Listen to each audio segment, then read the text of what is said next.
All right.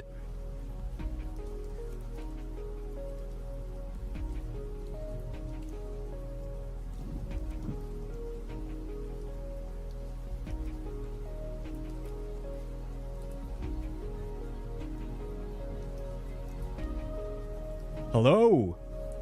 How are you guys?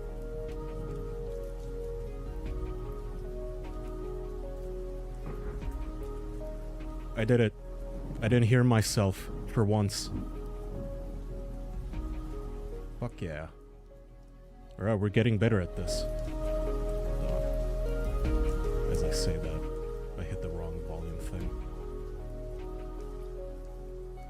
How is everybody? Hello, Blonded Radio. It says first time chat, and it just says poop, so thank you. There you go. God damn it, why the fuck is this unmuted? Fucking Kick. Their dashboard, I have the Kick dashboard open, God knows why. It's not like anybody watches over there, but it periodically will unmute the stream that I have on just to make sure if everything is working correctly. And then I hear myself, and then I cringe.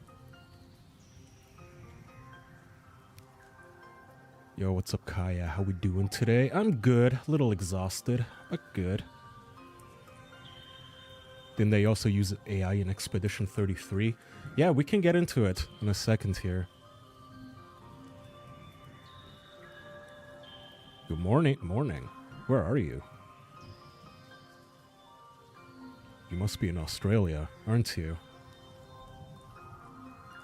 Australia local time. Aha, doxed. Well, my condolences, I saw what happened. Doing good, brother. Hey, Coaster. Glad for another Orsan stream to listen to while speedrunning. What are you speedrunning? Hello, my dark-skinned brother. I have bad news. My skin is actually not blue and red. I'm kind of pale, especially during winter. I'm in Jacksonland, yeah. Oh, oof. How are the cats doing? They're fine. Except I noticed recently, you know, my wife was asking me, okay, so what do you want for Christmas? And I gave her the typical answer that I'm sure most of you give the loved ones in your lives. I just said, I don't know, nothing. Like socks, maybe. But then we went to go out, and I had to actually wear like a nice shirt, and I realized I'm all out of nice shirts because they all have holes in them now, like multiple holes. I actually literally cannot find shirts to wear. This is the only one without without like holes in them. Well, even that's not true. Because the cat will get on me, on my lap, make herself real comfy, get her pets, and then she starts doing the biscuit thing, but she uses her claws every time. And I just can't make her stop. She just is too cute to throw off too, so I can't really do anything about it. I just have to let her put holes in my damn shirt.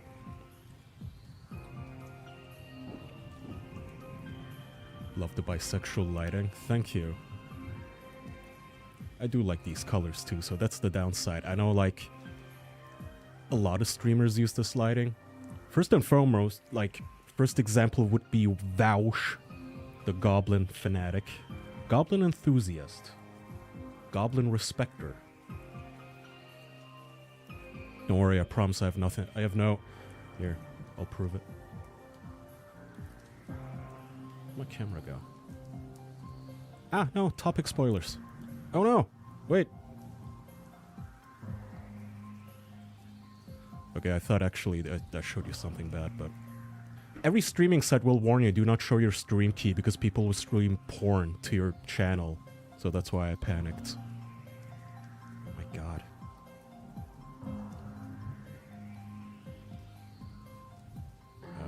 Alright, there you go. That's my desktop. Very sparse. Not much to see.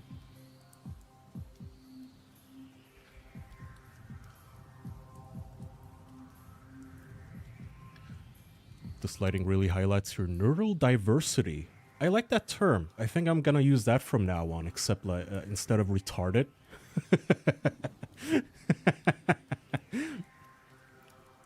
No, honey, I'm not, you know. I didn't leave the party to hide in our room because I'm visibly autistic and stupid. It just, I'm neurally diverse. And you have to respect it. That is a strong coffee.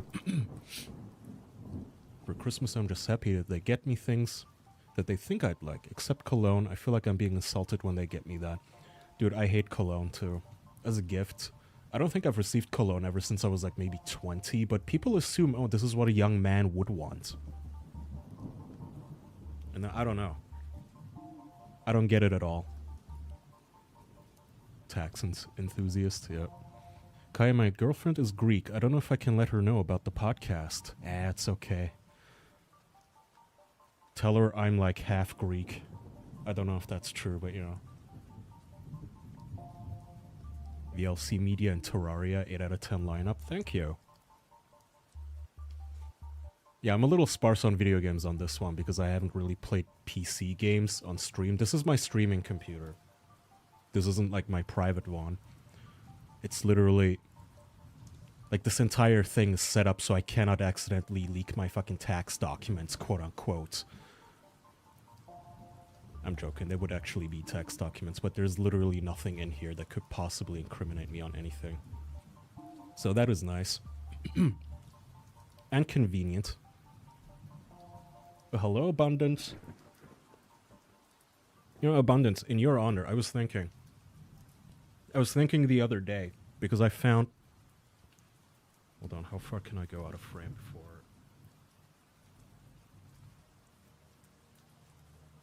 I always have to be careful because I'm in my undies again. And let me see.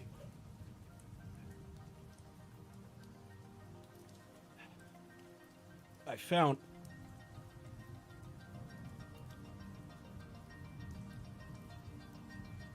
my ID printer.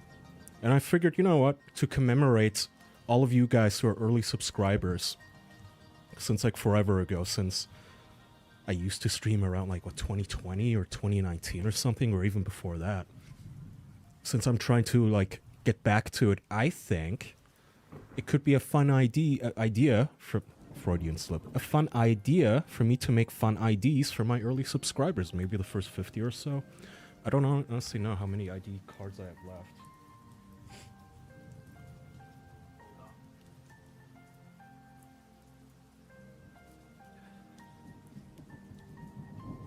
Oh, I have 100 cards left. 100 blanks, rather.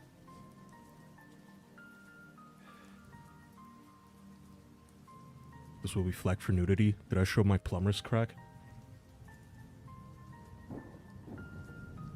Oh, dear, it's fucking with me.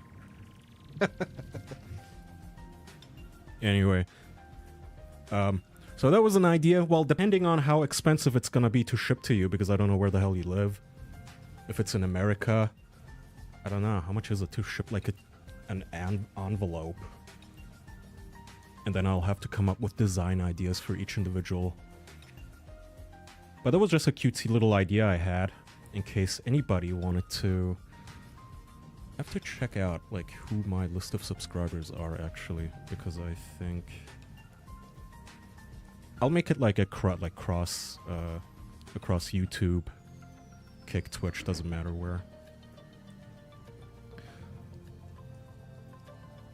Goodbye, Slinky. Saw the notification in the Discord, and when I clicked, I had to verify my age to YouTube. This is ridiculous. Why are you asking for a selfie or government ID? So I can watch only government-approved lolcows, I guess? You had to verify your ID. Is that because I set it to 18+? Well, I didn't even set it to 18+. I just said it's not appropriate for children. The stream. Which I have to do, because if I set it to appropriate for children and then I say fuck, I'm gonna get a fucking terms of service violation, I would imagine, right?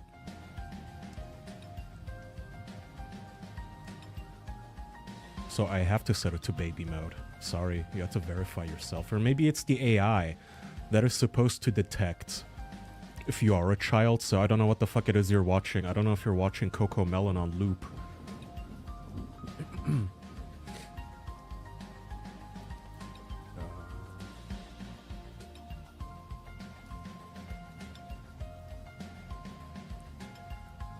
Low pepper sand clovers.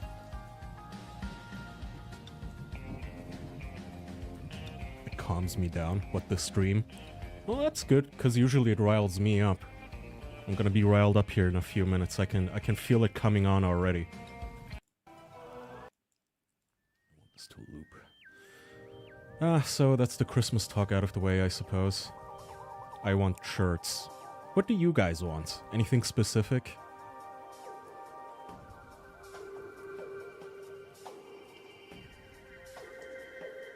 You are looking for Mongolian music? I have a suggestion. Otiken, our Siberian girl group, who have some fun songs like Belief.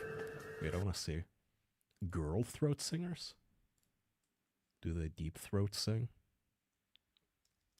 Otiken, Alaska?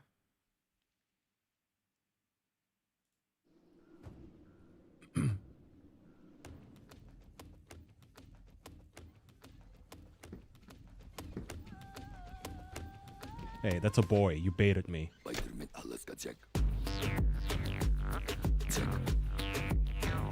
Okay.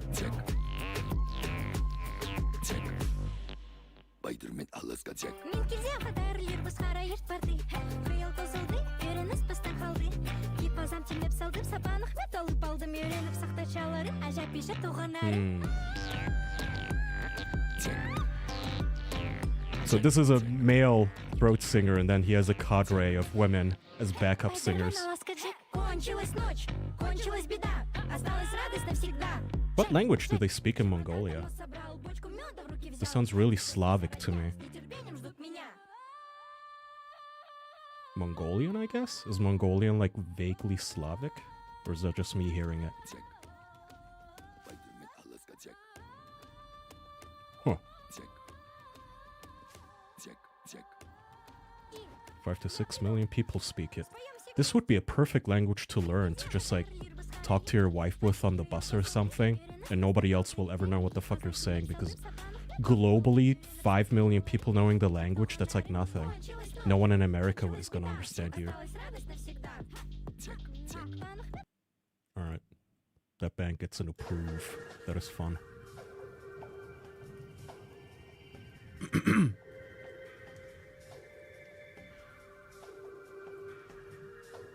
I still listen to Atrial once in a while after hearing them on the pod. You know, I asked those guys, hey, if Doug and I ever do a show together, can we use one of your songs as an intro? And they said, yeah, of course. So, those guys are cool. I don't know if they're still around, honestly. It's been a while since I asked. I hope they are. Anyway, let's get into it. So today...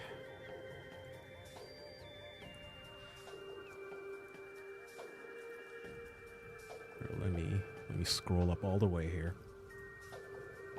Okay. Oh yeah, to recap, so we all watched, I don't know, the first 2/3 of the E3 together, right? I streamed it. Wasn't exactly riveting, and it was just trailer after trailer and mini award after mini award, apparently all of which Expedition 33 swept, much to the consternation of the wider game developer community, who were a little upsetty spaghetti, especially the Kingdom Come Deliverance 2 developers who've been on Twitter whining about it for a few days now, feeling robbed. And now, people are mad at the developers of the Destiny game, Divinity, and Baldur's Gate 3, because of this article, this interview.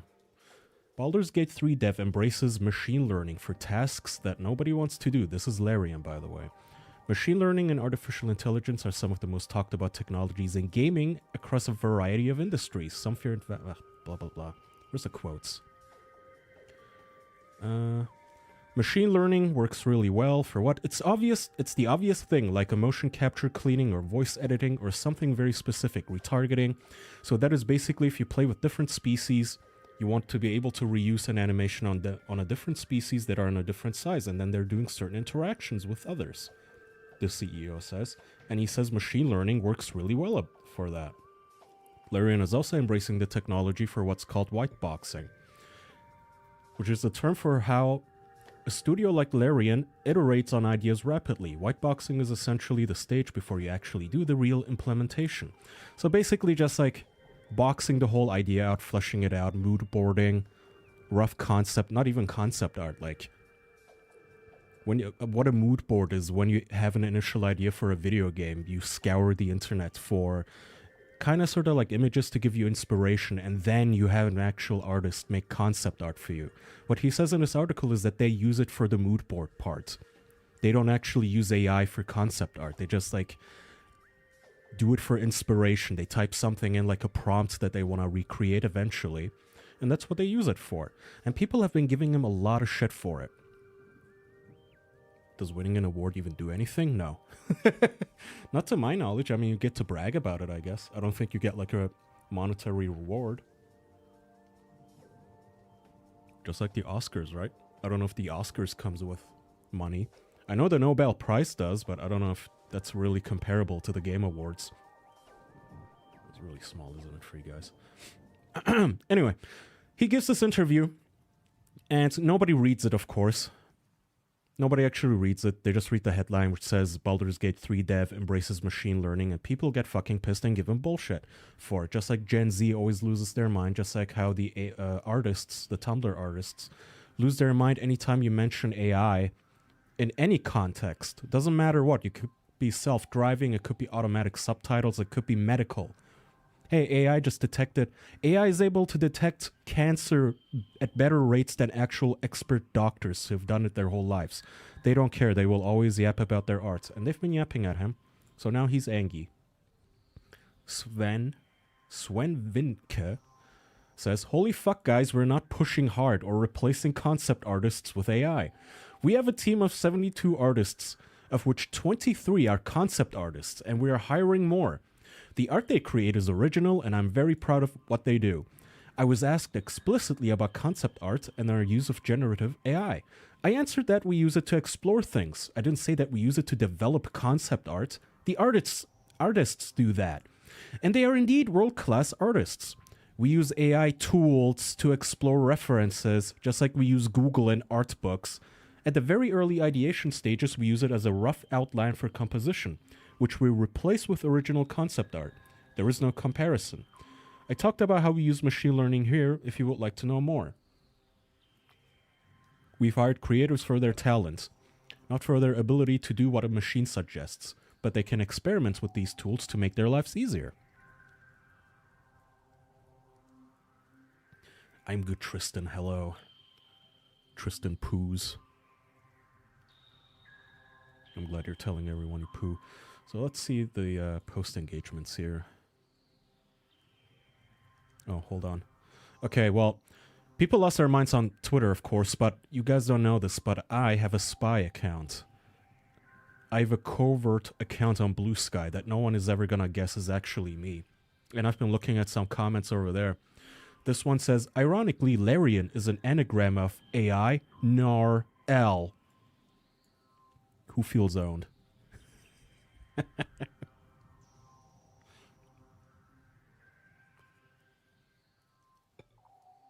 How do Australians say yes? They have like Yar Queen. So Tror.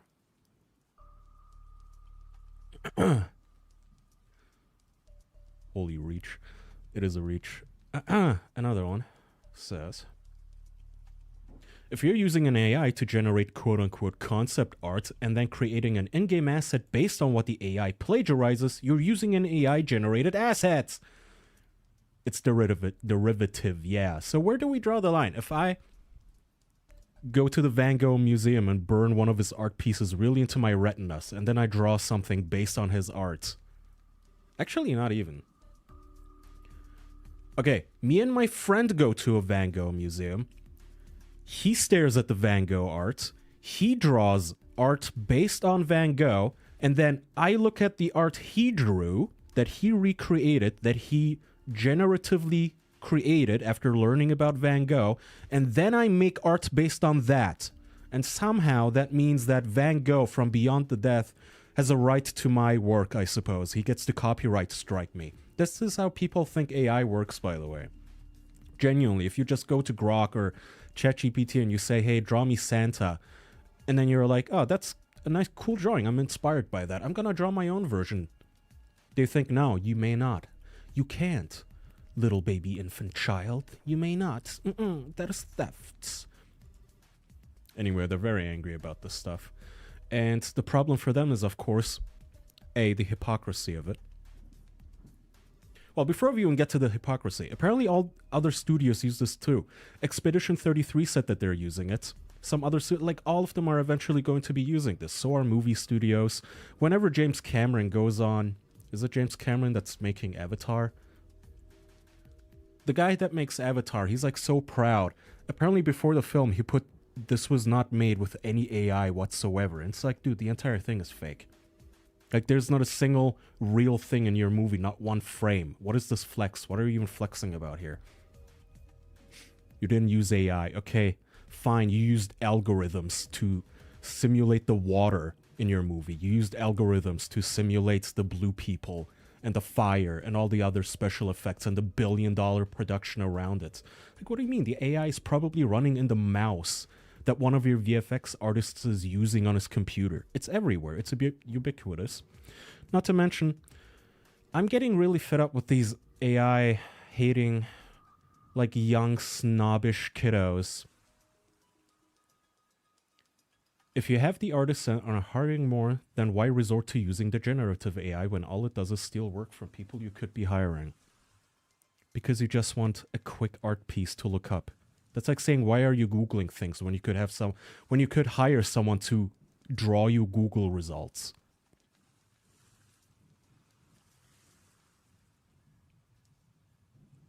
There's really no point in mentioning it if they use it so sparingly, unless you want free backlash. I mean, that's the other part.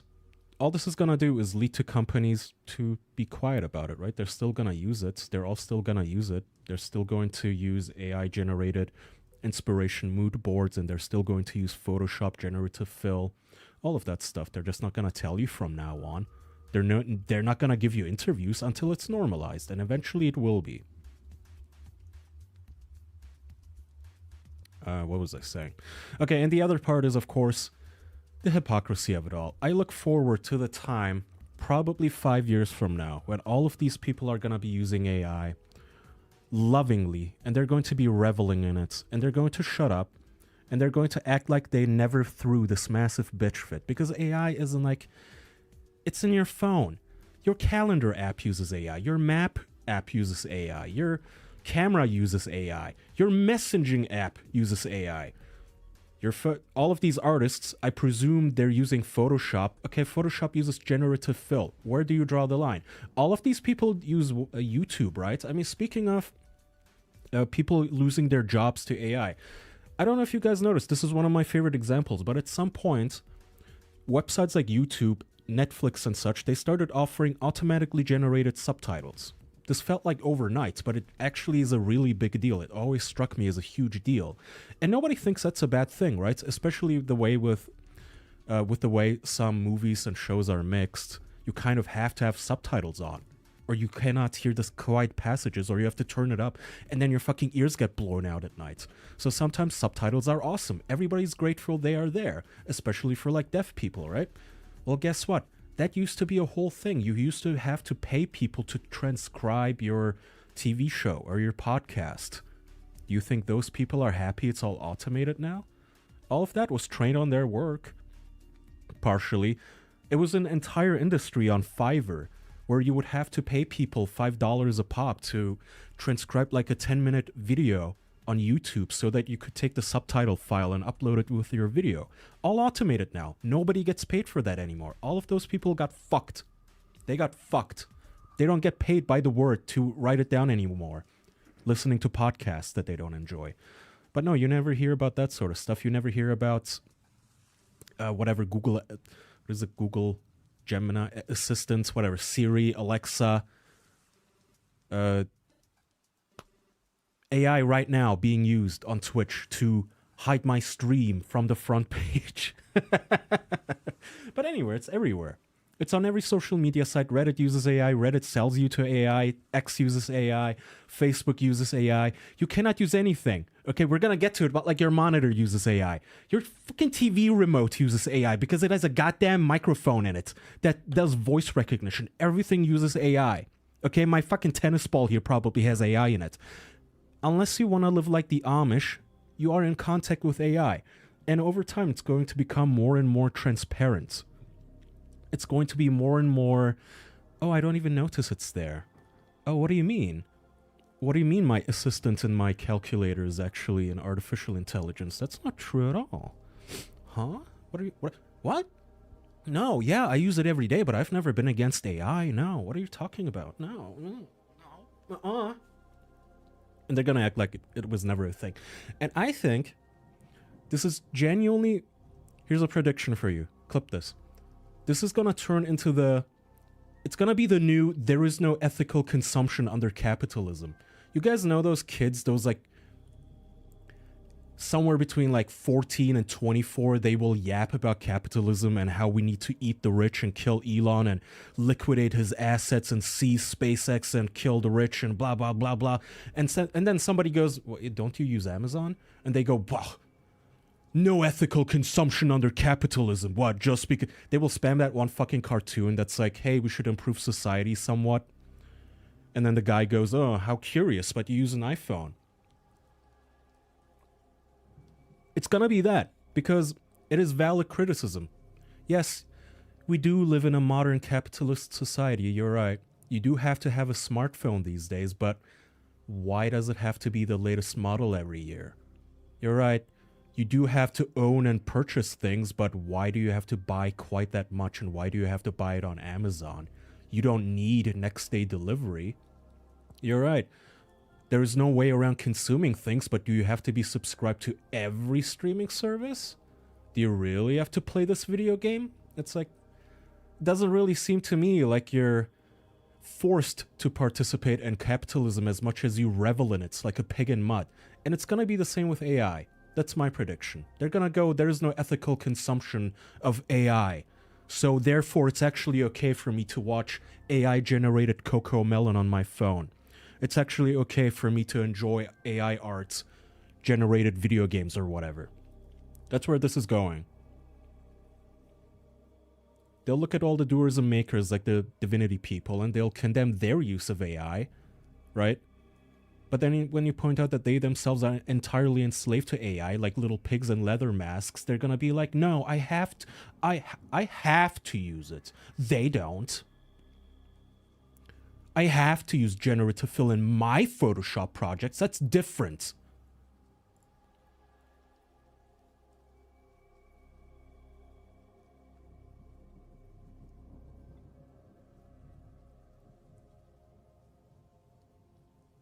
AI does not have a conscience.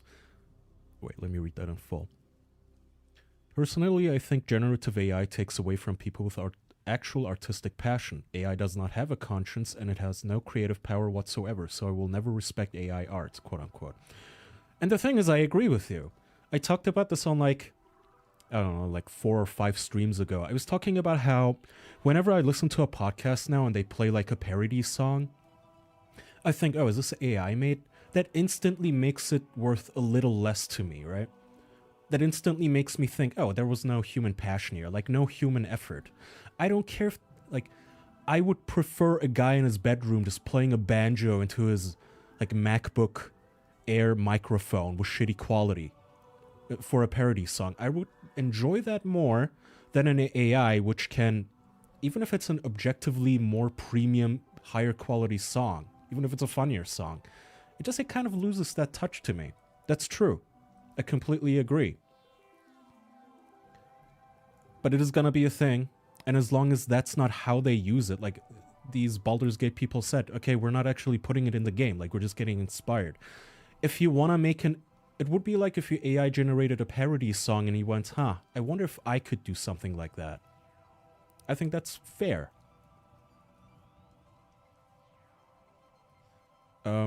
And on the other hand, yeah, of course it is going to be displacing some artists eventually, of course, already, like I said, with the subtitle people, with the artists, with the... We're about 10 years away from every truck driver in the country being unemployed. That's fucking scary.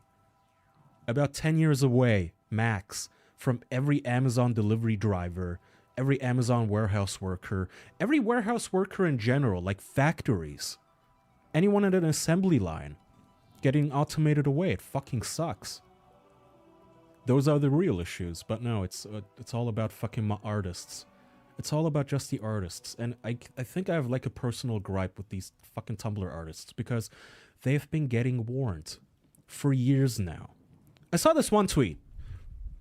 I wish I had it, from some fucking fat cunt who was like, I just found out that Moist Critical does a podcast with a guy who's happy that artists are losing jobs to AI. That's all I need to know. It's like, fuck you. Nobody ever said that, you cunt. You fab, flabby, chubby, fucking ugly cunt. I never said that.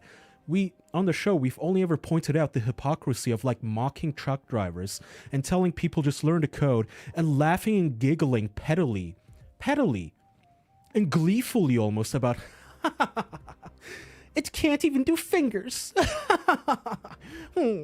You think AI could ever replace us artists? No.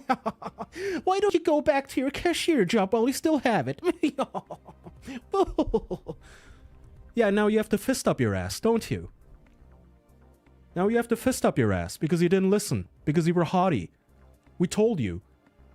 Don't be that fucking smug about it. And I said from the very beginning, I'm not exempt from this. AI already does perfect voices. All AI is lacking right now is a sense of humor. And then our show is also like, it's gonna be one in a sea of slopcasts. Of just AI-generated nonsense. There's gonna be podcasts entirely made of AI on Patreon earning like 10 times what we do. How do you think I'm gonna feel about that? There's gonna be patrons openly saying, yes, sorry man, like I enjoyed your show, but this fucking other show made entirely by robots is just funnier. I'm gonna have to give them my $5, not you. Sorry Kaya, I can't subscribe to your stream. There's this robot streaming right now. I'm not exempt for it, and that's why I'm not fucking smug about it. You have to respect and fear this fucking technology, just like nuclear energy. It has its upsides and downsides. But no, we can't talk about those things. Because it just fucking artists. Oh, damn. Okay, well, I got off on a tangent there. So, first of all, so AI is now taboo to have in your video games, right? I do wonder how governments are going to handle the unemployment crisis that AI is going to cause. They will have to have some sort of universal basic income. It's either that or the fucking tax cattle. We riot. Like, what other choice do you have? There's gonna be war in the streets. The job market already sucks. The economy already sucks. Everybody's already worried about the future. Nobody can afford a home. Nobody can afford to save money. Yeah, what the fuck? Like, and I mean, this time though, like, it's not gonna be the Reddit 14-year-olds. It's not gonna be the Tumblr artists rioting in the streets. It's gonna be actual people. It's gonna be grown men. It's gonna be people like the truck drivers that you just displaced. It's gonna be those guys. It's gonna be ditch diggers. It's gonna be the guys who in the winter they salt the roads, because all of that shit is gonna be done by robots very soon. And those guys have families and they're gonna be really fucking angry. They're gonna be really fucking angry at being told that, oh man, why don't you just go online and learn how to code? Why don't you just become a content creator, bruh? Just hustle. Anyway, so we're now at the stage where all of these people are super duper angry at AI, right? You cannot, it is a taboo to like AI, but oh no, what is this? What is this? Uh-oh. Hideo Kojima on AI. A lot of people use AI in creative work to come up with ideas, but I think of AI as more of a friend, ... I would lead the creative part and use AI to boost efficiency. I'd like AI to handle the tedious tasks that would lower cost and cut down on time. Co-creating with AI instead of just using it. Okay, so it's taboo to praise AI.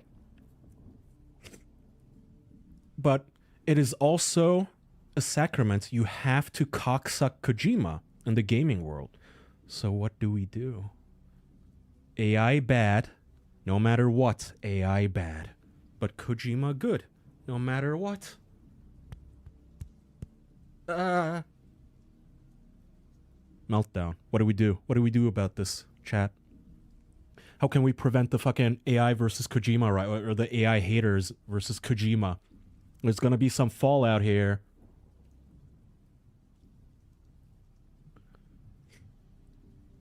Yeah,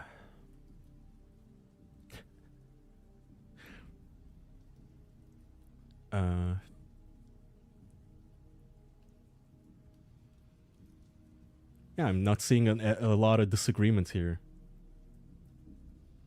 Kojima is a nice guy and I respect him creatively, but isn't this a bit of a disrespect to his employees and creative collaborators? It sort of implies that he would replace them with AI, doesn't it?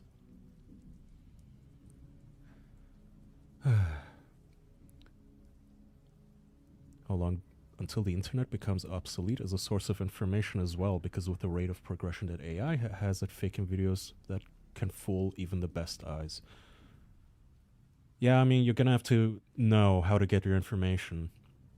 It's like, I honestly think the silver lining here is I really don't think it's going to be much different than it is now. It's just going to be more extreme.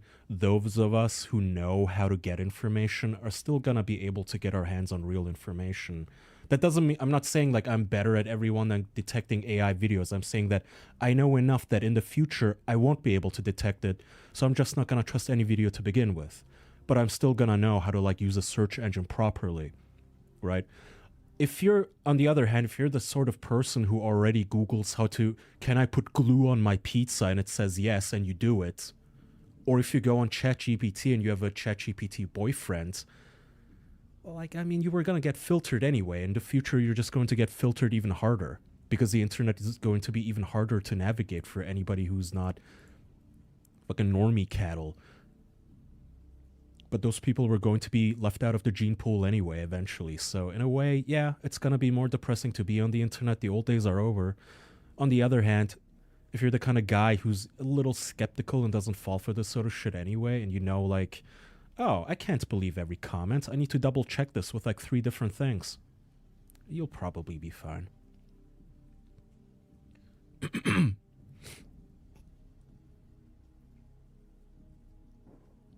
I was wondering why Kojima didn't have a segment on the Game Awards this year. No, I don't know. Not enough celebrities for him to hang out with? They only had, what's his face? Aquaman. And Aquaman looked miserable to be there. I mean, he genuinely looked like he wanted to just fucking get his paycheck and get the fuck out of there. Speaking of AI, here's some sad news for me. Adobe released their financials. I don't know why I clicked this link. Anyway, they released their earnings reports and whatnot for like shareholders, and Creative Cloud users are up, AI feature use is up, free users up, and stock price has been plummeting for like a year now, but in the last month or so it's been slowly going up again, which is good for them. I mean, they're still significantly down, but the key highlight there was that they openly brag about the fact that their AI usage is up, meaning that people are using the generative fill, and the like Adobe Illustrator has this thing where you can draw a 2D thing and then you can rotate it in 3D without any work on your part. The Premiere Pro, I think, has a feature where you can split 2 parts of the video and then generate in between, like frames in between. So people can kick and stomp their feet all they want. All the artists, they can pretend that, oh, how dare you use that technology? But here it is. I mean, here it is in numbers. Adobe has their fist up your ass. You're using it. You're using it. It's inevitable. Artists are using it, even if in secret.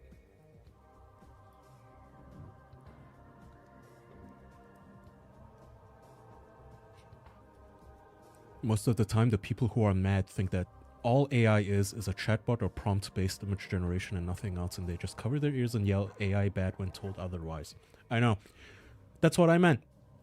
That's what riles me up about these people, because they tell them, hey, you know, this has like medical uses too, right? And they go, well, that's different. Why? Why is that different? That's going to unemploy doctors. Like, can you imagine going to med school for like 8 years or whatever the hell it is?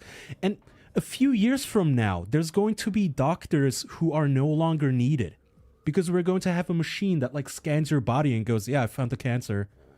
It would have taken a human like, 5 more years for the cancer to grow, for them to even notice, but I found it, beep boop. Imagine that, but no, they don't care. They don't care about all the good uses. They don't care about the fact that self-driving cars are going to save probably millions of lives. That is true. People can finally stare at their phones in their stupid fucking cars safely. Women can finally like type their emojis in the group chat finally without murdering people. People can finally get in their cars drunk without murdering people. That is a good thing. But no, it's not a good thing because Elon bad. This time. Elon bad, AI bad, so therefore self-driving cars cringe. It's also tiresome. It's also tiresome. It's also tiresome. And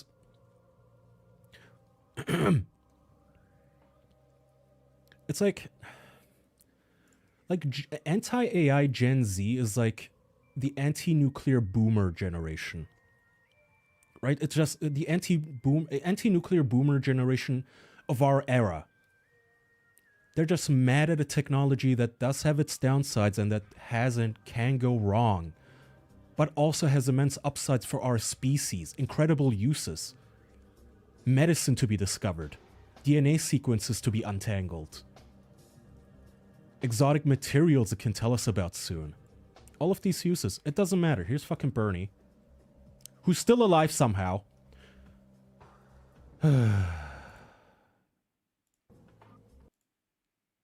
Let's hear it, Bernie.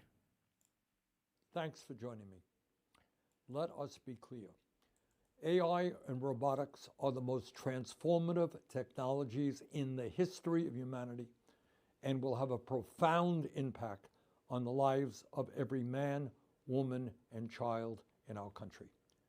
Just a few points that we need to be thinking about. One. Why is he so red? Who is He's got that bisexual lighting too. The background is blue and his face is like a aggressively tomato. pushing these technologies? Well, surprise, surprise. It happens to be the very wealthiest people on earth. People like Elon Musk, Jeff Bezos, Mark Zuckerberg, Peter Thiel, Bill Gates, and other multi-billionaires. So here is a very simple question I'd like you to think about. Do you believe that these guys, these multi-billionaires, are staying up nights worrying about what AI and robotics will do to the working families of our country and the world? Well, I don't think so. I think that these very, very rich men want even Get to the point. Oh my god, this is 4 minutes. Okay, my apologies. I thought this was a 1 minute clip. Blah, blah, blah. I mean, I guess we can watch it. A whole bunch of reasons that is very dangerous. Can we watch it a little faster, though? What will AI and robotics... I don't know if the video is glitching out or what, but he turns into a tomato. Well, don't listen to me. Listen to the people who are developing those technologies. Elon Musk recently said, quote, AI and robots will replace all jobs. The thought of self-driving cars allowing alcoholics to be drunk all day and still get around smells like trouble. Well, we could have rules, right? We could have like a robot in the car, in the self-driving car, in your robo-Uber, like detect if you're drunk or not. You have to blow into the thing, maybe, or it can just use AI to detect it. And then maybe you're only allowed to drive home and nowhere else to sleep it off. That could be I don't know. You do have a point, though. But hey, asshole alcoholics who drive drunk are gonna drive anyway, one way or another. Might as well give them a fucking robot to drive them home. Half of all entry-level white-collar jobs. Question. If AI and robotics eliminate millions of jobs and create massive unemployment, how will people survive if they have no income? And I don't want to break the bad news to you. I know it won't shock you, but very few members of Congress are seriously thinking about this. 3, something I worry about a whole lot, and that is that millions of kids in this country are becoming more and more isolated from real human relationships. and are getting their emotional support from AI. Think for a moment about a future when human beings are not interacting with each other and are spending virtually all of their time with devices instead of people. Is that the kind of future you want? Well, not me. Needless to say, there is a whole lot Oh my God, about get to AI the point, and sir. robotics that needs to be discussed, I'm begging needs you. to be analyzed. But one thing is for sure, this process is moving very, very quickly. By the end of this video, I'm gonna be as old as him. Down. We need all of our people involved in determining the future of AI, and not just a handful of multi-billionaires. That is why, for a start, I will be pushing for a moratorium on the construction of data centers that are powering this unregulated sprint to develop and deploy AI. This moratorium will give democracy a chance to catch up. Okay, there's his retarded idea. He wants to put a moratorium on AI, which isn't the first time this has been floated, by the way. Years ago, like 2 years ago, I want to say, a couple of scientists, quote unquote, and experts got together and were calling for a moratorium on AI, which is ridiculous and was ridiculous at the time, because even if America abided by it, no other country will. China isn't going to do that. Russia isn't going to do that. Someone is going to study this shit and create it. There's no way around it. Why does he turn into a tomato when I scroll up? Anyway, this aging tomato knows this, okay? He knows for a fact that nobody's going to put a moratorium on goddamn AI technology. It is basically the nuclear bomb of our time. Is the nuclear research of our time. He knows this isn't going to happen, so this is just posturing. And the other thing is, he wants to put a moratorium on AI construction of AI data centers. One of you guys just mentioned how you got in an argument about how much water and energy AI data centers use.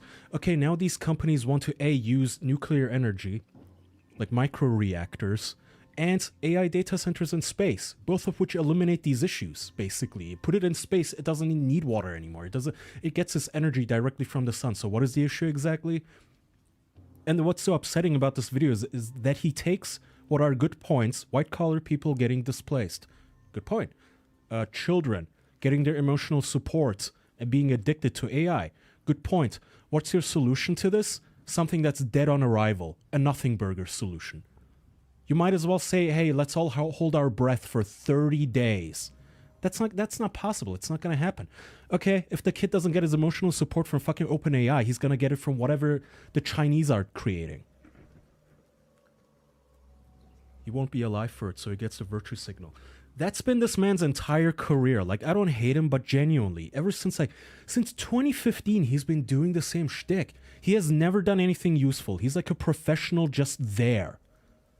I'm a pro just there. I'm a professional. I'm an expert at just being there in Congress collecting my paycheck. Since like 2015. Since like even before the culture war brain rot. Like ever since Trump came on the stage, that's when he started coming onto stage too, and everybody on Reddit immediately fell in love with them. And what has he done? What has he done in 10 years collecting his hundreds of thousands of dollars in fucking paychecks? On our dime, by the way, that I pay for this fucking aging angry tomato. Like, can you just go away? You're not accomplishing anything. I would be less angry if he actually proposed anything reasonable or possible. Okay? Like sanctions against China and their TikTok AI. Or something like that. Anything actually viable.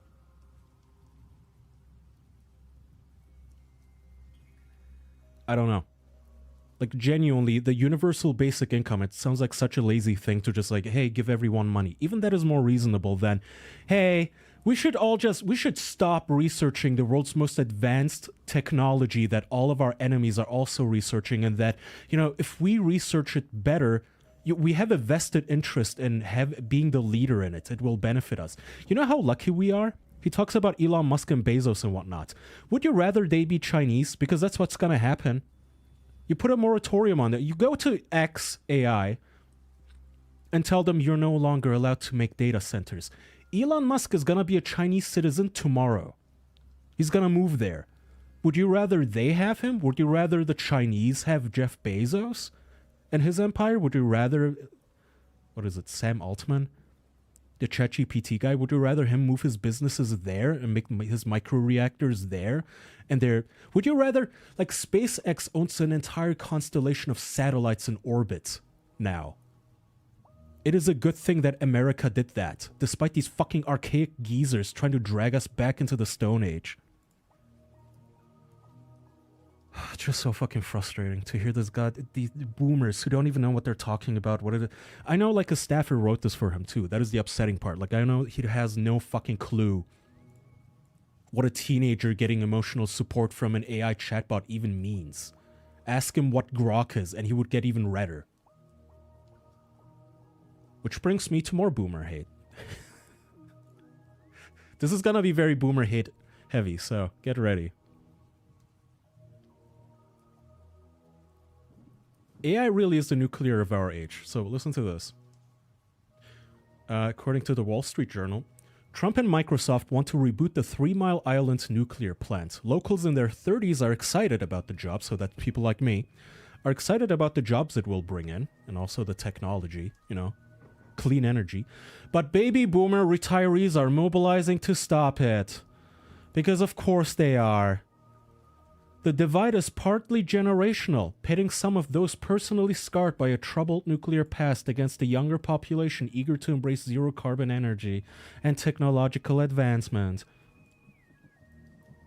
So these fucking assholes are just chaining themselves to our ankles, not... Fuck you, paywall. Keeping us stuck here like a straitjacket on humanity. Can these people please just go? Like, it's not even like... I don't want to be hateful, but Granny, like, can you go?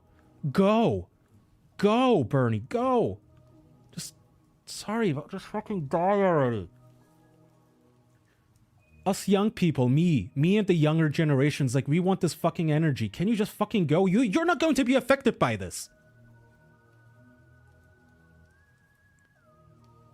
I'm getting worked up, sorry. I was watching this.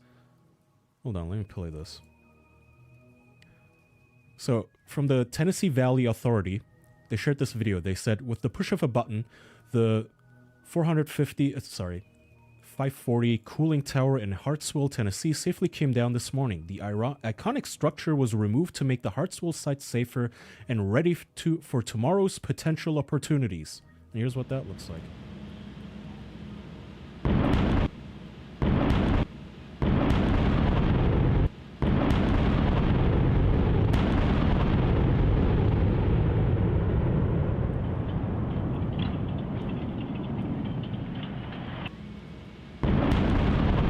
There it goes, all with a like drone footage and everything too. So you may be wondering, they're destroying this, but it kind of looks like why is it just one chimney? And why is there nothing around except like the foundation for another cooling tower here? Shouldn't there be a factory somewhere on the ground that actually houses the nuclear plant itself? Shouldn't there be like a whole thing torn down? And I looked this up. Turns out they never finished the thing. They were building this thing in the 70s, okay? They were building it in the 70s, and guess what happened? Boomers protested it. So it was never finished. They started constructing the thing, and then boomers, the baby boomers at the time, they protested the fucking thing because they watched too much Simpsons. And it was never finished.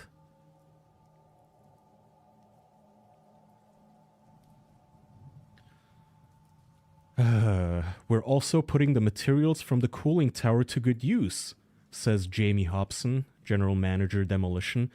You know what a good use would have been for that fucking cooling tower? Oh my god, it is just so tiresome. It is so tiresome. Whenever I see them like actively brag about destroying our future, these fucking boomers on their way out just pulling the ladder up from behind them.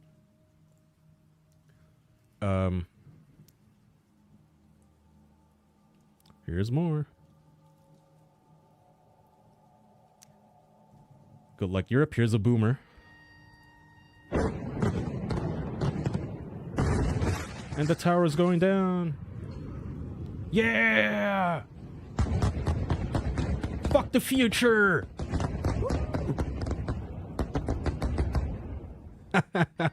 Less clean energy! Woohoo! I made a whole compilation for you guys. Don't worry, there's even more. And I have a point where I'm going with this. God, I'm so hateful. Germany has decommissioned all of their clean energy nuclear power reactors. So if you recall, about I don't know, like 2 years ago now, Germany decided to decommission all of their nuclear power plants. Because, you know, that was such a brilliant plan to rely on unreliable shit like wind energy and solar that works probably maybe like 20% of the time when it's not windy or rainy or cloudy. But they still decided, hey, we gotta get rid of these nuclear power reactors. Yesterday, the tower at Gundremmingen, nuclear power came down.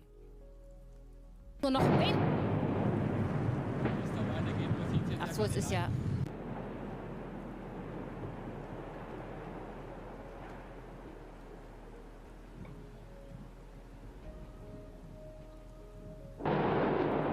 There it goes.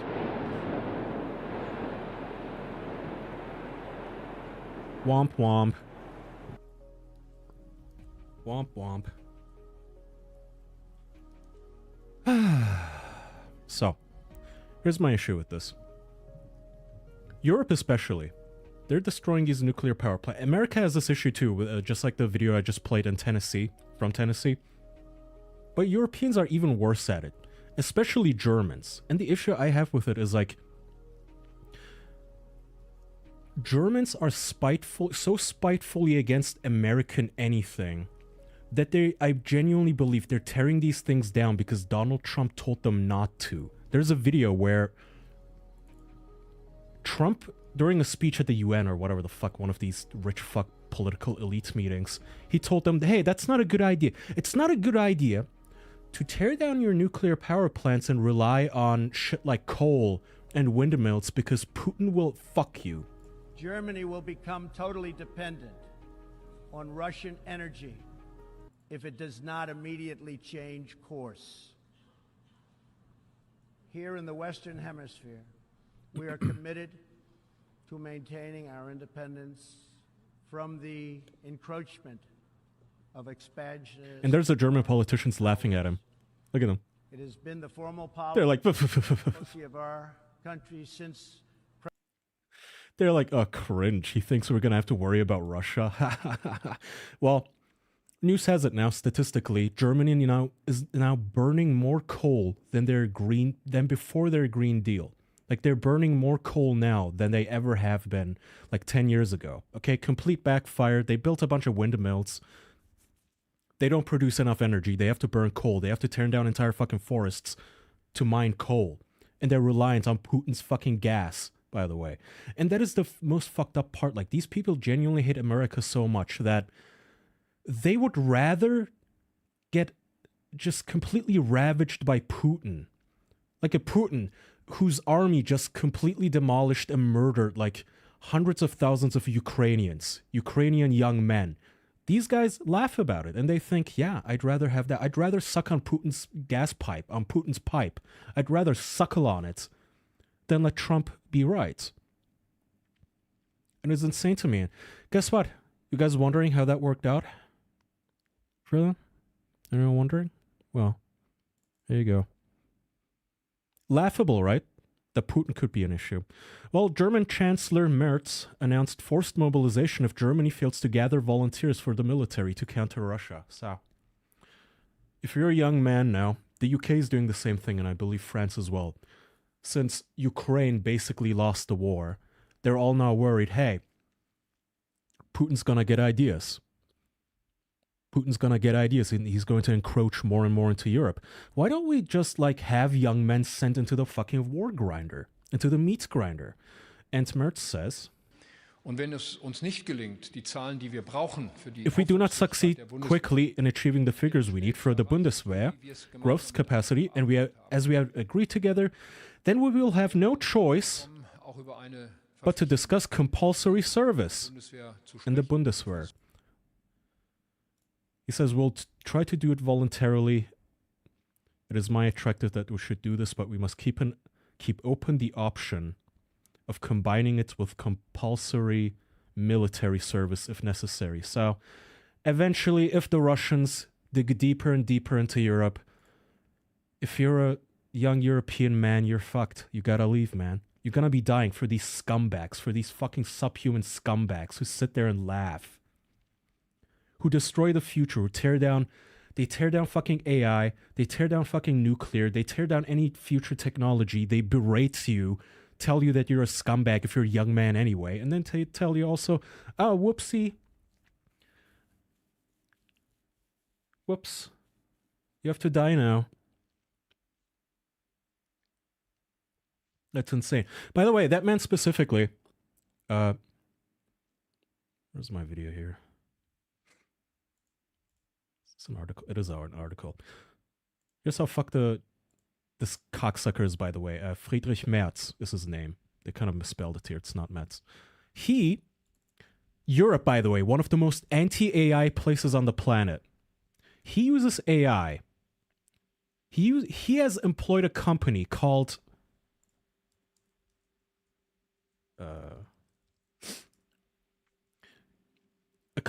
So Done. They use AI and machine learning to scour the internet for insults against him, and then he has the cops sent to their house. This is not some conspiracy theory blog, like this is Focus. He has them kick down people's doors, and it says among some of them a heavily disabled retiree. What a great guy, right? But AI bad. Hey, Trump is pro-AI, so it means AI bad, and AI uses lots of water. It uses lots of water. It destroys the ecology of the planet. It hurts Mother Nature. It uses too much energy. Who needs energy anyway? Tear down the nuclear power plants also. Destroy all of it. We don't need that. We don't need no filthy AI run by nuclear. No. Get that away from me. Unless someone calls me a little Nazi. Oh, wait. I didn't realize my browser had an option here to make this English for you guys. Why is it not working?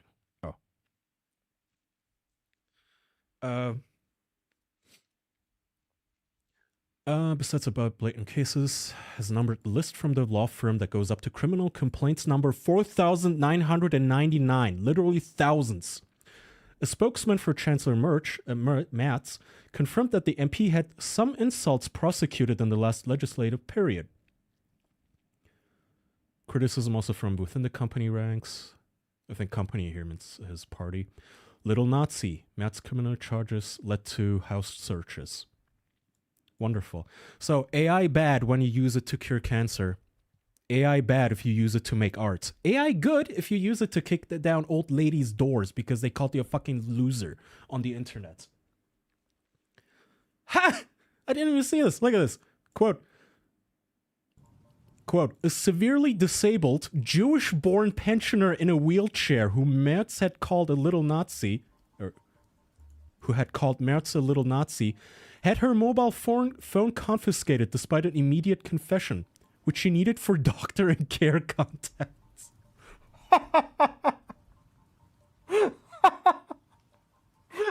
These people are like cartoonishly evil, man. Genuinely, these people, this is like, I couldn't come up with this. It would be a little too on the nose, you know, if I wrote like it's a German politician and he's on the pulpit and he's talking about recruiting men against their will to fight the Russians and he's having Jewish women arrested. You'd be like, Kaya, don't be that lazy. Not everyone is Hitler. Shut up. Here we are. Unbelievable. I fucking hate Germans so much. Fucking retards. Alright, here's something cool. Let me take a sip of water. No, Monday stream. Yeah, I kind of missed it. I'm sorry. The Monday, I don't know if you listened to the official podcast live. I don't know if it's out yet, but I got really sick on Monday. I was puking my guts out, so watch out for that episode. Sorry. I don't know if I want to finish Metroid Dread first. I've been making pretty decent progress. I've been trying to... It's like showering almost, right? It's always like, I don't want to get in the shower right now. It's like so tedious, but I have to because I'm stinky. And then once I'm in the shower, I don't want to get out because it's so warm and cozy. That's how I feel with some video games. Like, I don't want to pick up Metroid right now. I just want to do something else. But then I force myself to, or my wife makes me. She's like, just play for like 5 minutes. You'll enjoy it. And then she's right. And then I just play for like 2 hours straight. So I've been making decent progress in Metroid Dread. So yeah, but sorry about missing the Monday stream after I promised it. Okay, so here's something cool. Check this out. This is not fake. This is not CGI. This is a real nuclear fusion in action. What did I call it? Watch one of our latest plasma pulses in our ST40 tokamak filmed using our new high-speed color camera at an incredible 16,000 frames per second. Each pulse lasts around 1/5 of a second. What you're seeing is mostly visible light from the plasma's edge, glowing pink. The core is simply too hot to emit visible light. That is fucking insane. In this footage, lithium is dropped into the plasma. As it interacts, it glows red when excited, then turns green as it becomes ionized, losing an electron. From there, it traces the magnetic field lines, revealing the plasma's path along the tokamak. Blah, blah, blah. So it's a fusion reactor, basically, that they're experimentally working on. So, check it out. Again, this is real.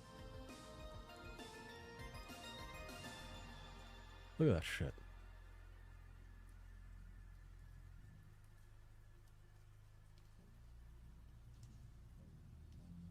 That's so fucking rad.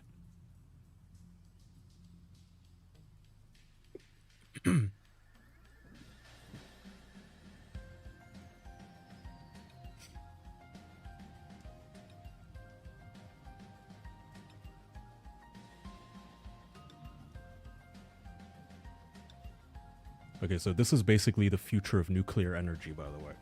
Alright. As you guys know, currently all the traditional reactors are nuclear fission reactors, where you split the atom that creates energy, you take that energy, you take the heat that generates and you boil water with it, that spins a turbine. And then the steam comes out of the towers that these assholes are demolishing all over the place and bragging about. And why is nuclear fusion important? Because nuclear fusion is much safer, because if the whole thing breaks down or blows apart, the reaction basically just stops. Like, from what I understand, okay, I'm gonna dumb this down real bad. Not because I think you guys are dumb, but because I'm dumb. And this is all I understand about it. Fission is when you break the atoms apart, and that's how you get the energy for the heat. Fusion is when you use a shit ton of heat to basically fuse atoms together, and that's how you generate the energy and the heat. But it's safer, because if this thing breaks apart or stops working, it doesn't, there's no runaway there's no meltdown, basically. It just turns itself off. And it also has less nuclear waste, from what I understand. So less waste and safer, which I'm sure the fucking boomers are going to hate hearing. They're probably gonna fucking hate hearing that this is even better nuclear energy. I'm surprised they're not protesting it yet. So this is really cool technology, and one of the men researching this is this guy, Nuno Loureiro, whose videos you can find on YouTube. If it ever loads. It dissipates after there is no reaction. Trying to do this problem with an n-body simulation, you basically start. So this guy gives like free lectures on YouTube. I tried to watch it a little bit, but you know, I don't really understand it. But apparently he's an MIT professor and one of the most eminent people in this field of researching nuclear fusion and plasma science, I suppose, which is apparently a thing.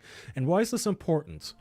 Because if this became as abundant as nuclear fission is right now, if we made it a...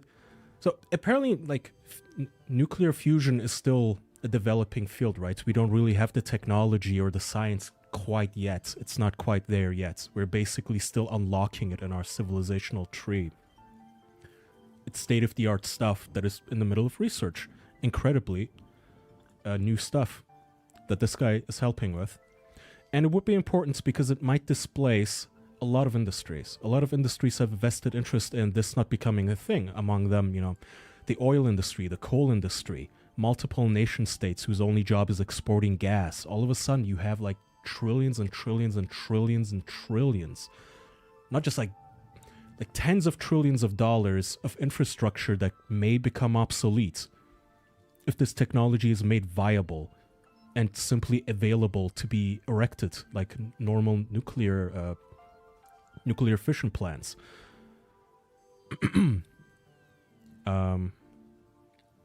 Anyway, it could be used in data centers and all of that sort of stuff. Yeah, anywhere that that is energy hungry, because it is, I suppose, it creates more energy for basically less worry, less waste, more safety. And the oil industry is mad about this. Anyway, completely unrelated, but they shot this guy.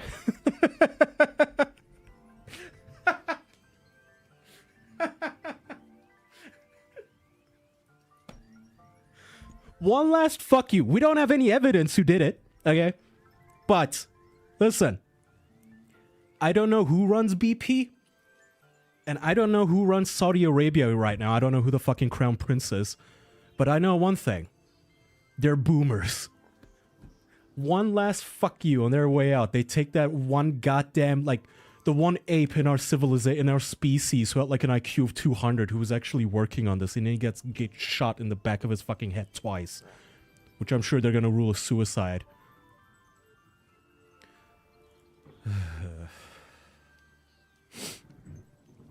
Nuno F.G. Luirero, 47, was found Monday night at his house in the upscale Boston suburb of Brookline.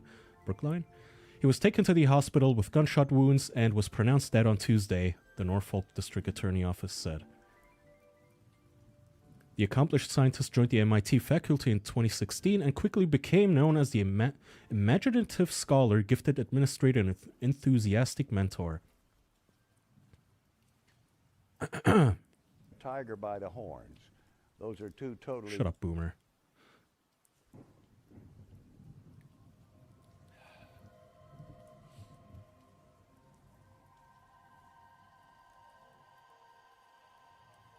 Guys, I'm like...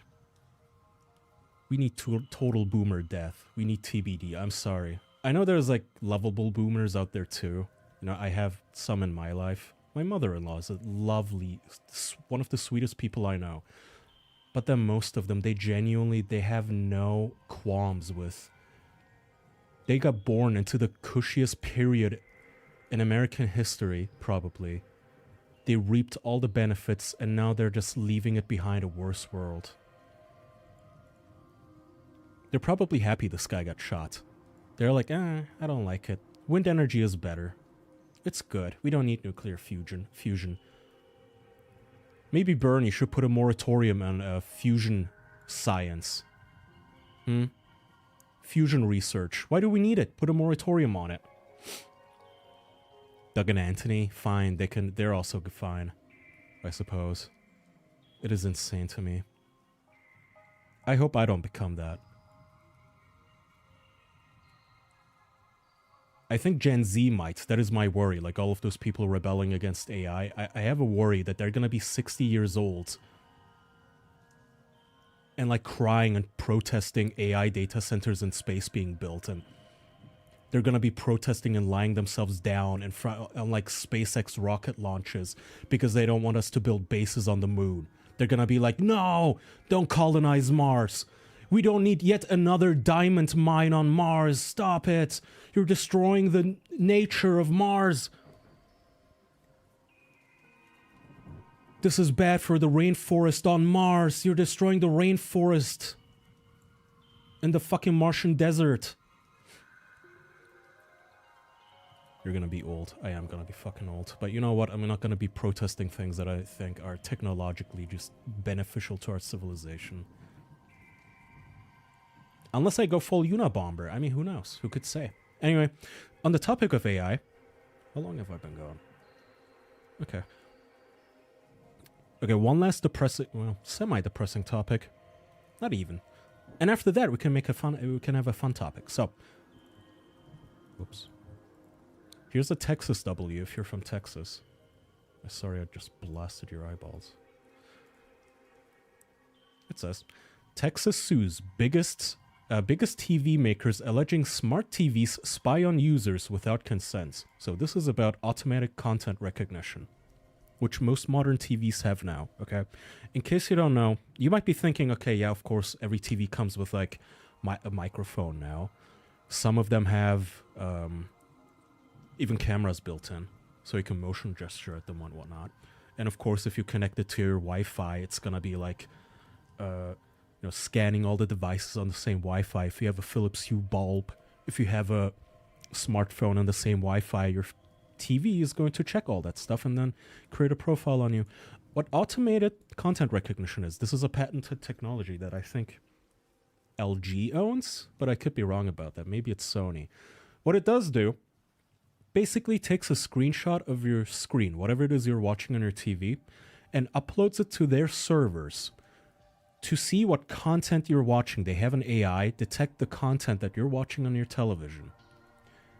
And then the idea is that it automatically adjusts your TV settings. Like automatically adjust your volume or your equalizer settings or your picture settings. We're going to increase the contrast and frame rate or whatever the hell. Like, okay, we just detected that you're watching Mission Impossible, so we're going to lower the frame rate to 24. And they take the screenshot every 500 milliseconds. So if you're watching a movie at 24 frames per second, that means roughly every 12 frames it takes a screenshot of what you're watching and uploading it. And Texas is suing them for this right now. Texas Attorney General Ken Paxton sued 5 large manufacturers yesterday, alleging that their smart TVs spy on viewers without consent. Paxton sued Samsung, the longtime TV market share leader, along with LG, Sony, Hisense, and TCL. So look, credit where credit is due. I don't know who the fuck Ken Paxton is, but I don't care. This could be any politician anywhere, okay? This could be Bernie doing it. Credit where credit is due. Alright, this is good. Fucking sue them into the dirt, and I hope they win. And every time... This is the reason, by the way, I do not connect my TV to the internet, which sometimes people give me weird looks for. Hold on, where's this image? I used advanced technology powered by nuclear energy and fusion and plasma and the Martian diamonds to create an image of how people look at me when they pick up the remote, because sometimes you have guests, right? They come over and they pick up the remote and they turn on your TV because you say, hey, let's watch something. And they go to press the Netflix button on your... Because every fucking remote has to have a Netflix button now. They press the Netflix button and I tell them, oh, that's not going to work. It's not connected. And this is the look I get. Okay? Just the look of sheer eyes glazed over, not even confusion. It stops people's thought, period. It just stun locks them in a certain way, like cows look at you, like genuine cattle, like, huh? They don't understand. It's not even an issue of like, they were thinking something and then you said something and that changed their opinion. No, you genuinely just terminate whatever it is in their brain, like whatever clown show was going on. It suddenly just goes quiet and they don't understand, like, huh? What do you mean you don't connect? Huh? What does that mean? Where's the Netflix? Where's the Netflix? Huh? Wait. Where's the Netflix machine? Where is it? Anyway, they look at you like this. And yeah, sometimes to them, I sound fucking weird and schizophrenic. Like, what do you mean? Why don't you connect your TV to the internet? It's because I don't want it to nag me into updates every single time I turn it on. That's one thing. And two, I'm sure you guys may have seen the news that they're now putting the Copilot AI on televisions. And you can't even remove it because it's basically a stock app. And here's my super black pill. Are you guys ready? I think even if Texas wins this one, it's still going to do this in every other jurisdiction. Hey, Izzy. They're still going to do this, continue doing this in every other jurisdiction. And here's what's going to happen, okay? You might be thinking, that's fine, Kaya. I don't connect my thing to my TV to the internet either. I have a Raspberry Pi I use as a media center, or I just use my laptop and connect to through HDMI. So I just pirate movies and watch them. Here's what I think will happen. Hollywood movie companies are going to start watermarking their movies, okay, and then start putting watermarked versions of their movies onto torrent sites. It's gonna be a subtle watermark, like not text in the corner. It's gonna be in the form of an extra rock in the desert, or it's gonna be an extra leaf on a tree, or it's gonna be like an extra freckle on the actress's face. That's gonna be the watermark. And they're gonna purposefully upload their own movie to pirate sites. And they're gonna wait for people to pirate it. And then people are gonna pirate it and start watching it on their televisions. But you're not gonna know. The television manufacturer is gonna have a deal with Hollywood where they take screenshots of your screen for automatic content recognition. And on their server, they're going to recognize, aha, that's the watermark freckle on that actress's face.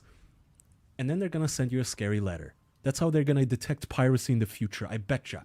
This is going to happen. I'm not kidding. It's like similar to how when Serious Sam 3 came out, I think the company themselves uploaded a pirated version of it to torrent sites just to mess with pirates. Because if you played the pirated version of Serious Sam 3, what it would do is spawn an immortal pink scorpion enemy that you couldn't kill, but it would kill you and it would just ruin the fun.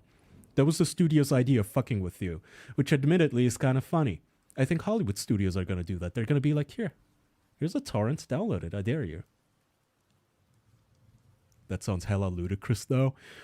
Look, these are the kind of ideas that rattle around in my fucking schizophrenic head, but you know what, buddy?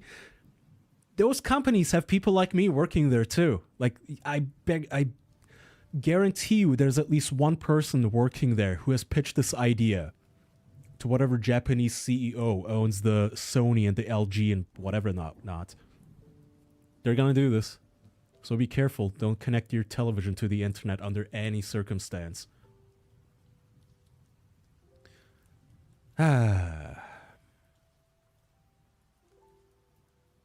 Wait, really? They're adding Copilot to TVs? You didn't see this?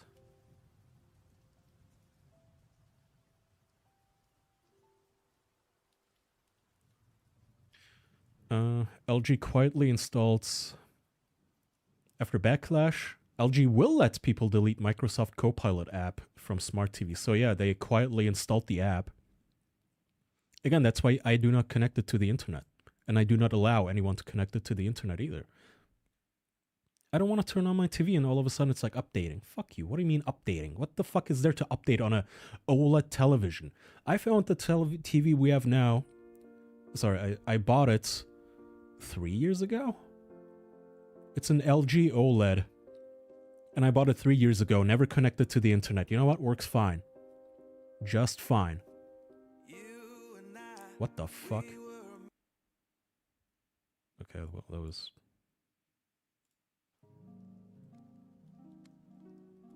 That creeped me out.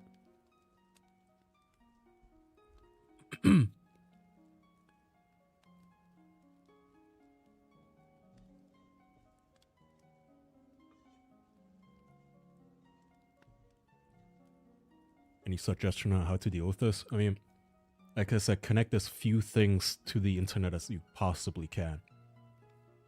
I try to make it so I don't, like, if it has an app, I just don't buy it. I was looking for, like, e-ink picture frames, because I thought it could be a cute idea to have a device where I could load onto a bunch of, like, family photos and gift it for Christmas, and all of them require an app now. It says, well, perfect e-ink display picture frame. Just download the app and upload your photos to your device. And it's like, no, because I know that if I put my family photos onto your app, even if you do send it, even if it works perfectly, I know that first it's going to bounce from your server. I know for a fact that you're going to process my family photos. Why can I not just put it in an SD card? Why can I not just put it on an SD card and it's a picture frame? And that's the sort of stuff that just schizophrenically bothers me. It makes me hate these fucking things. I don't even care if, like, legally they are in the right here. I hope Texas wins.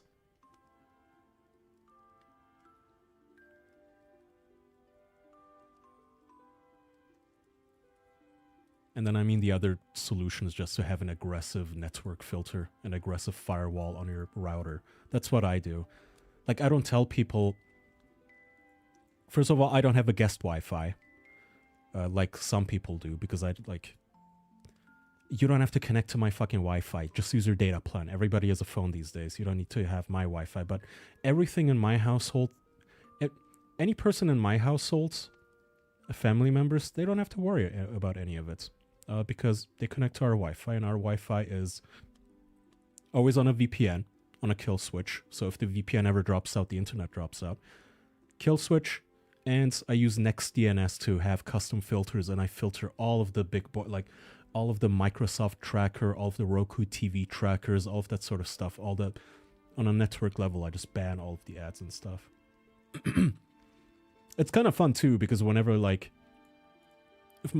one time my little sister-in-law was over, and she got on my TV and she was like, I saw something on Roblox, or whatever the hell she said, I don't know. But as she was typing R-O-B on the keyboard, I went on my phone and I blocked the domain on my fucking router, and she was like, why is it not loading? It's nice to have a little bit of control before the whole world devolves into nothingness. Alright, time for a funner topic. Close tabs to the right. Alright, enough doom and gloom, guys. I think I have a little more fun thing for you. If you are in a relationship, you're going to appreciate this, because it's going to make you appreciate your relationship even more. If you're not in a relationship, I think it might make you happy too, because at least you're not suffering as much as these people. Have you heard of a subreddit called r/polyamory? This is a segment I call Upvoted.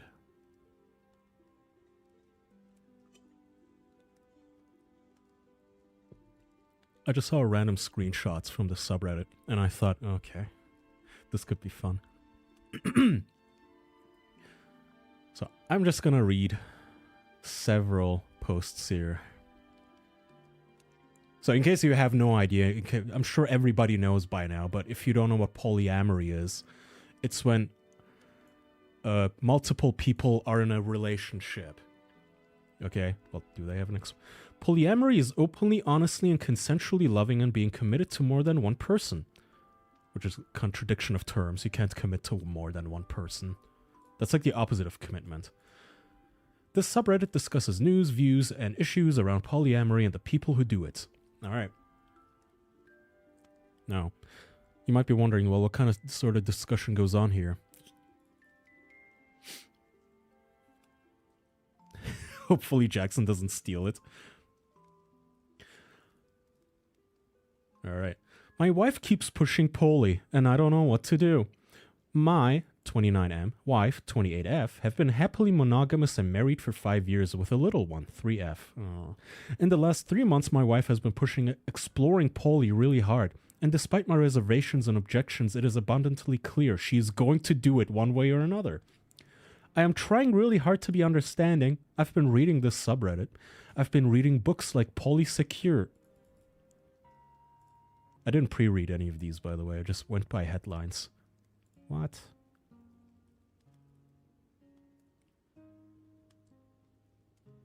It is a real book by Jessica Fern. Look at this. Attachment theory has entered the mainstream, but most discussion focus on how we can cultivate secure monogamous relationships. What if, like many people, you're striving for secure happy attachments with more than one partner? Polyamorous psychotherapist Jessica Fern. Oh my god, they just make up anything now. Anyway, he's been reading books grooming himself. I've been talking with my therapist about it, but still I'm very disinterested in that lifestyle. So multiple red flags, by the way. He's going to a therapist who's of course telling him that his wife is right and he has a small penis if he doesn't let her fuck around. She's telling him to read books like Polysecure. She has seemed like she was receptive to my issues. Last week, for example, she was about to have a date with some guy from a dating app, and I told her it was really hard for me. She canceled and reassured me that she didn't want to do anything if I wasn't on board and could take all the time I want. Well, less than a week later, the mentality shifted a complete 180, and I feel like whatever I want is kind of irrelevant. My wife is a stay-at-home mom, which we agreed upon and I like, but she has been out of the house so much lately. I have felt like a single dad. I work really hard to give my wife and daughter a good life, but I don't want to work this hard to give my wife a life with somebody else.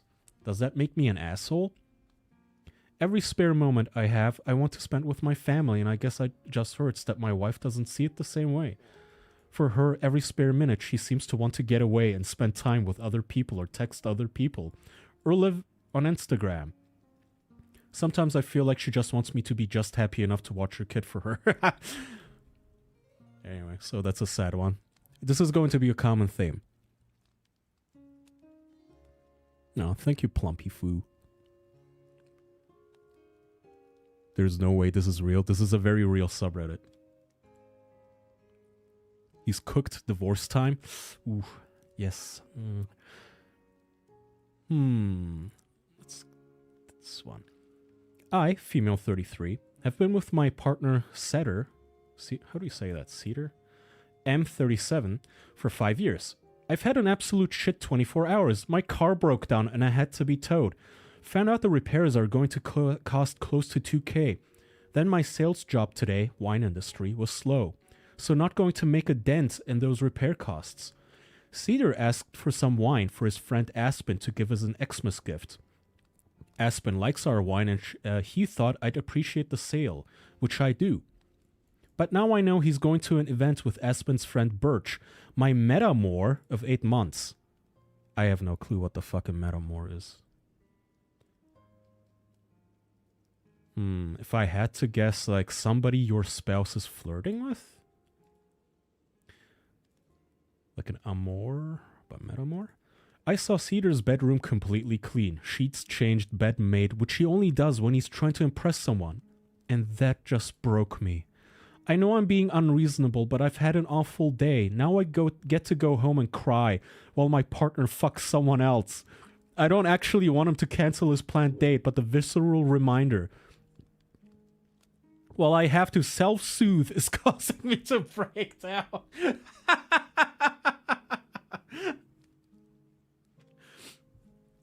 Oh, these are code names. They have Cedar, Aspen, Birch. She's just being cutesy with the names here, the anonymous names.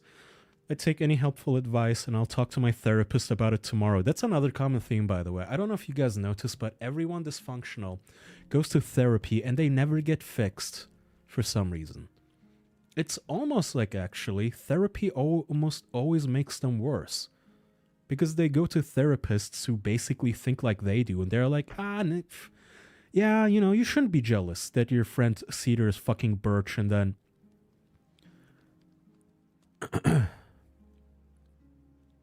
they're gonna drink wine that you brought them in their nice clean bed. They make return customers. Yeah. Why is every poly person named after leaves? No, I think they're just using, they're just anonymizing the names, I think. Wait, okay. I did that one. Let me remove. Oh god, this is off. Alright. Is it time to give up poly? Not popular, and the jealousy is getting severe. Advice? Oh, this is a long one.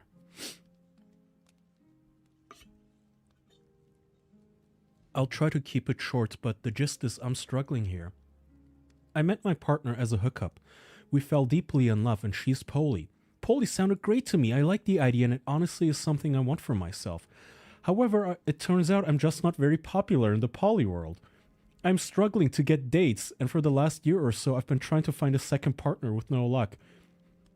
This is very common among, like, the open relationship types too, where like the woman will go, hey, you should open our relationship and you can go fuck as many women as you want, and then the guy doesn't get any and she's just a whore sleeping around with dozens of men, and then he realizes, oh, this isn't fun at all. I've had dates, even some physical encounters, but the population in my area for poly is small, and I'm an outlier for our area already, kind of an oddball. My partner is much more popular. She has 2 other partners, one she barely sees, but the other she basically sees as much as me. Because of this, I spend a lot of time alone. I envy her, her parents, her lifestyle, how much she is loved, her family, everything. Honestly, I just can't get there. I'm struggling and I struggled and failed to make more friends and connections all year. Now the jealousy is really sitting in. I feel abandoned when she's away. Resentment is becoming rampant.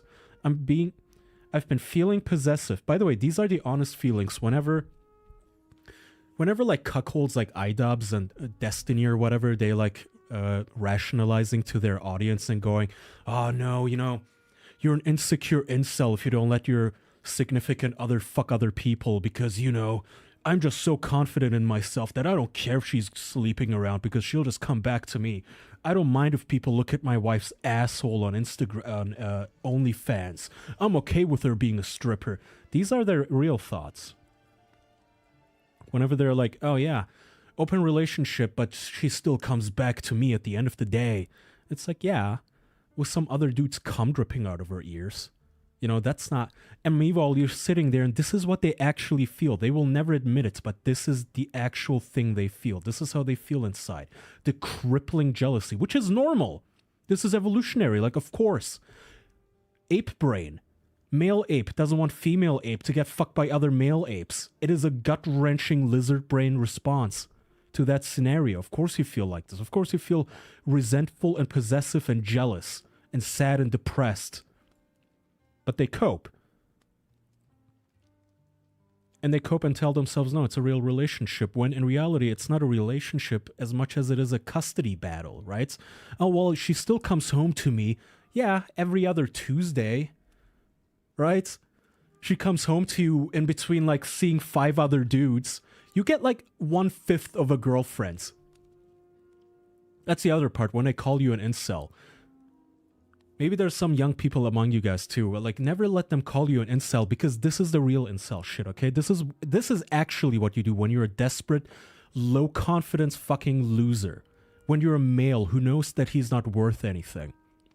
Okay? You settle. Because a confident man would say, you don't have to be narcissistic, but you know, okay, I'm a decent human, I'm okay, you know, I'm not rich, I'm not the most good looking guy, but I do okay for myself, and I deserve a whole woman all for myself. I deserve a woman that I don't have to timeshare with a dozen other men. You deserve that. You deserve a girlfriend or boyfriend all of your own.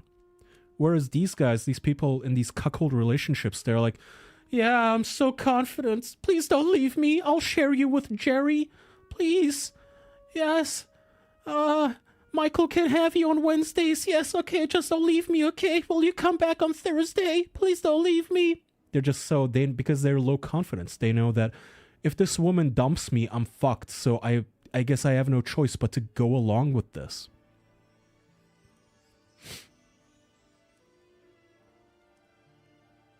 Jerry is my dad's name. Never settle. Never settle for this. Leave immediately. It's better... That's what I meant, by the way. In case you're single, you might still enjoy the subreddit. It is better to be single than be like this, okay? If you're in a red line, never accept this sort of shit. And never let them shame you or tell you that you're being weird or low confidence. Like, shut up. You're a worm if you agree to this. So anyway, he's resentful and possessive, and I can't seem to get her out of my mind. The pain is becoming immeasurable when I'm away from her. I feel secure. I'm not afraid she's going to leave me. I just crave being with her at all times, especially at nights, when he's lying alone in bed, of course, while she's gallivanting around town. We have both admitted that this is the greatest love either of us have ever experienced. It's so rich and powerful that we both think about each other all the time. Except the time she's, you know, getting dicked by someone else and she's having cute romantic dates with someone else and she's telling them the exact same thing. And I think about you all the time, 20% of the time. So giving up feels like a doomsday scenario. She's not giving up on her other partner, though, ever. So it is what it is. However, my mental health is weak. Therapy doesn't seem to be helping. Drink. With this issue, medication doesn't work for me and keeping myself busy doesn't distract my mind at all. Yeah, no shit, because you cannot. You cannot distract your lizard brain by just sitting on your fucking Nintendo Switch. Your wife is out with another man. It is rational. It is rational, sane, and healthy to be fucking upset by this. When he says my mental health is weak, no, actually it's functioning correctly. Your brain is actually functioning healthily. What is weak and what is unhealthy is you going to therapy just so the therapist can groom you and tell you to read books. What's unhealthy is you talking to her and her grooming you into accepting this.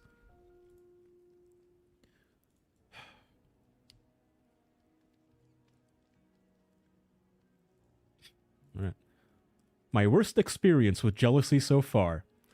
I invited my fiance's girlfriend over for a sleepover recently. We discussed before she came that it would just be cuddling and movies and no sex, my preference. Even after this discussion, it was really obvious my fiance was getting very worked up just by cuddling with her. Their chemistry is very intense. This made me feel really jealous. Probably the most jealous I've ever felt. I was recently dumped and my fiance and I are going through a dry spell. So this woman isn't getting any from her boyfriend, and the boyfriend is like, hey, can I fuck someone else? And she says, yeah, totally. Invite him. Just don't dump me, okay? And so he does. He invites his fucking side piece, and he's just getting hard for her on the couch because, you know, he's not into his own girlfriend. It hurts to see him so attracted to her when he doesn't treat me like that. They've been seeing each other less than a year. I've been with him for about 8 years. He almost never initiates with me, but he almost let himself lose control with her. So you know what happened? I just told them both that. I told them that my feelings and asked if they could help me. We thought about it and decided that maybe fiance could harness the NRE fire between them. I don't even know what that could stand for. Non-romantic energy? I don't know. Between them in order to relight the spark between us. They agreed that I can be in the middle of a cuddle puddle and get more than half of the kisses. This is so pitiful. She had to beg. She had to beg for a crumb.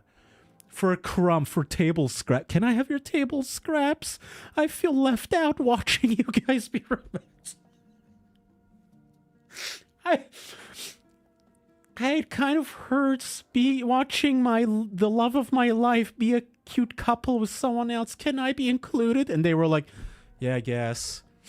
Can I have some of the kisses? Yeah, I guess. And get more than half of the kisses until I feel more secure. I'm so happy I have such generous, caring people in my life. Can you imagine begging your girlfriends for more than half of her kisses? And then thinking that's generous.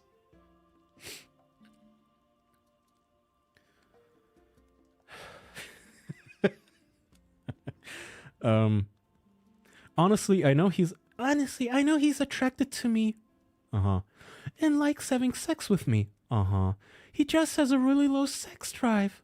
Also, she's kinky and I'm vanilla, so he's really into exploring his kinky side with her. I bet he is. What a great story. I love it. I was so worried this would have a bad ending because of the title, but what a happy ending. These people are blind. They're blind to their own predicament. Low sex drive, I know. He has a low sex drive. Well, apparently not, because the side piece showed up and he thought they're cute. She's cute. Oh, wait, I completely forgot, by the way. You guys know that website where...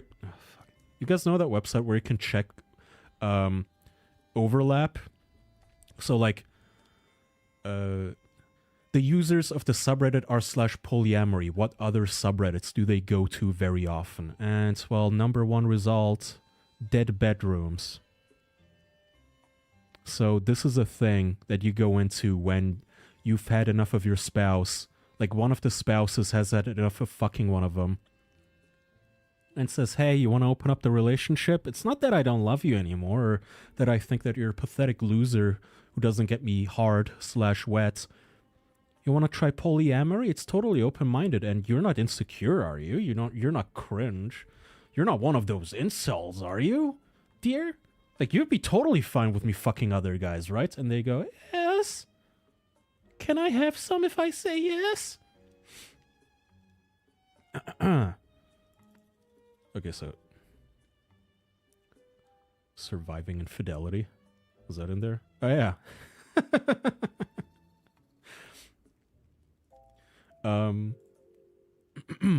Oh, holy moly. Is it time to give up Poli? Not popular and the wait. Did I read this one already? Oh yeah, I did. My bad. Must not have deleted it, or maybe I pasted it twice in my notes. Ooh, this one is almost... Well, it is sad, kinda.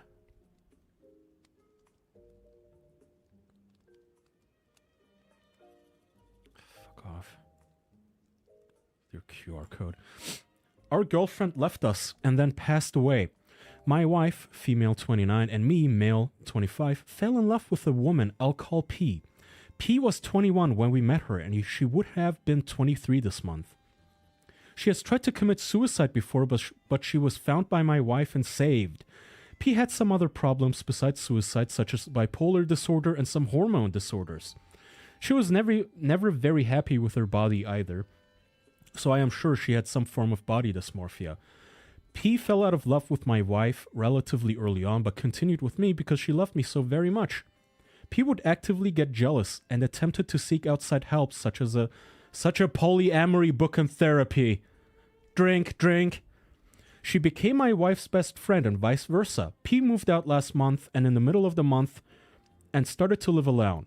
I brought over some of P's belongings and our shared dog, plus my son, who she viewed as her own too. We had a decent day with some cries and laughs. I held her while she cried. She killed herself a few days ago, and I have no idea how to move on. In her note to me, she wrote that I didn't fail her. She wrote that I was her soulmate, but that she wasn't mine. She said she didn't love me any less. So, to translate this from polycock to English, this couple found a mentally ill young girl, mentally ill 21-year-old. They groomed her into a sexual relationship. This girl developed she caught feelings for the male. She decided she can't do it anymore because she kept as is healthy and normal. She started getting jealous and too depressed about watching the man she has a crush on constantly be with another woman. And she already, by the sounds of it, was suicidal and bipolar and had hormone disorders. But it doesn't matter. He just kept fucking her and kept keeping her around this environment. And she, at the end, just broke. She couldn't take it that she was so much in love with him, but he wasn't in love with her. And she fucking killed herself. So yay for the open-minded. Yay. I didn't even see this. My highly logical, atheistic brain has been praying to God and to her every night, trying to find answers.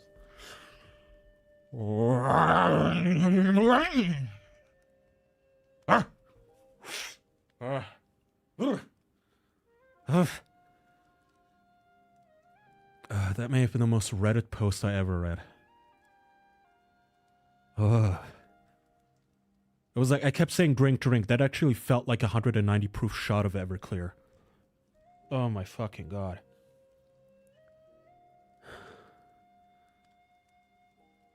Fuck me. Alright, what is this one? Okay, this one. Oh, god damn it. Show me in the Explorer.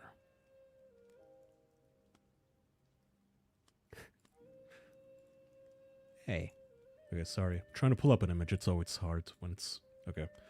Brightness warning. My apologies to the viewers. Struggling with poly wife. Any advice? Any suggestions? My wife, 30F, and I have been open for a few years. My wife has had a lot of success with it and has found that being poly is something she cannot do without. I, 29M, have had zero success in 6 years. I'm not even trying anymore. Recently, she has said that being poly is part of who she is and she can't do without it. She recently had a sleepover, which led me to completely spiral into a depression. We're in counseling now, and it was going well until this weekend. My wife spent an entire day, 8:30 a.m. midnight, with the guy she's been seeing. 8 a.m. To midnight. I handled it fine until about 9 p.m. when I spiraled into a jealous depression, and now we're in another crisis mode. My wife has made it abundantly clear that she cannot live without being poly. This is just a whore. Right? This isn't even... There is a word for this. We just used to call this a slut. And that has left me feeling completely inadequate. She has said that one person will never be enough for her, which sounds like I will never be enough for her. My jealousy has completely consumed me, and I am really struggling. I was okay with her going on dates as long as I could see her before and after. But I recognize that if she wants to have a meaningful relationship with someone, that a few hours a week or so is not enough.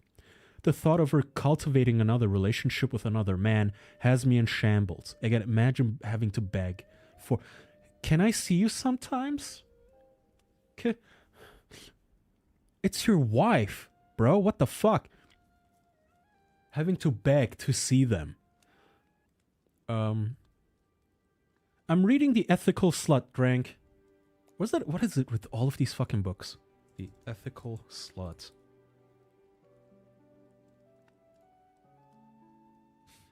Look at this ugly-ass cover. The Ethical Slut is a self-help book about non-monogamy written by Dossie Easton, Hag, Janet Hardy, Fat Dyke. In the book, Easton and Hardy discuss non-monogamy as a concept and a practice and explore sexual practices and common challenges. Again, imagine being a man and you're reading books written by this lady. Come on.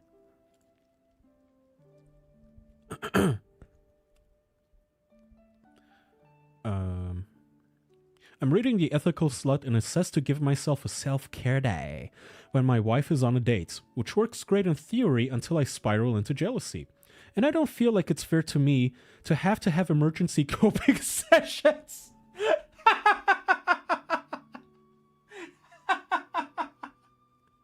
An emergency coping session is what I have when I lose to an Elden Ring boss for the 50th time. It's when I rock back and forth and my wife has to console me. That's an emergency coping session. When I run to the fridge to grab a popsicle and just calm down. Emergency coping session. To deal with my wife's emergency coping sessions to deal with my wife's extramarital relationships.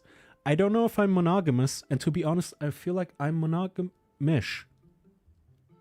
Bro, you're having like a suicidal meltdown because her wife is out fucking other dudes. You are yes, you are monogamish. We are on the verge of separating at the moment, and I'm really struggling. Has anyone had similar experiences or any ideas on how to get through this? So, I don't have the comment section for that one because it was just a screenshot.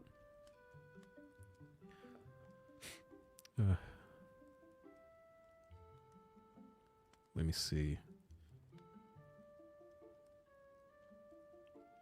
Okay, that one isn't really that funny. Alright, I'm gonna end it with a cringe crescendo.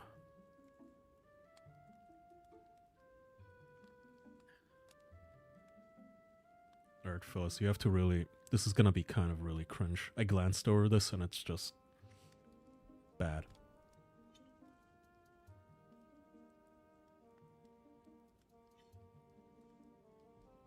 Novelization of being a fat whore.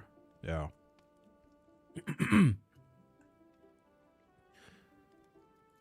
Sorry, hold on. Let me fix this real quick.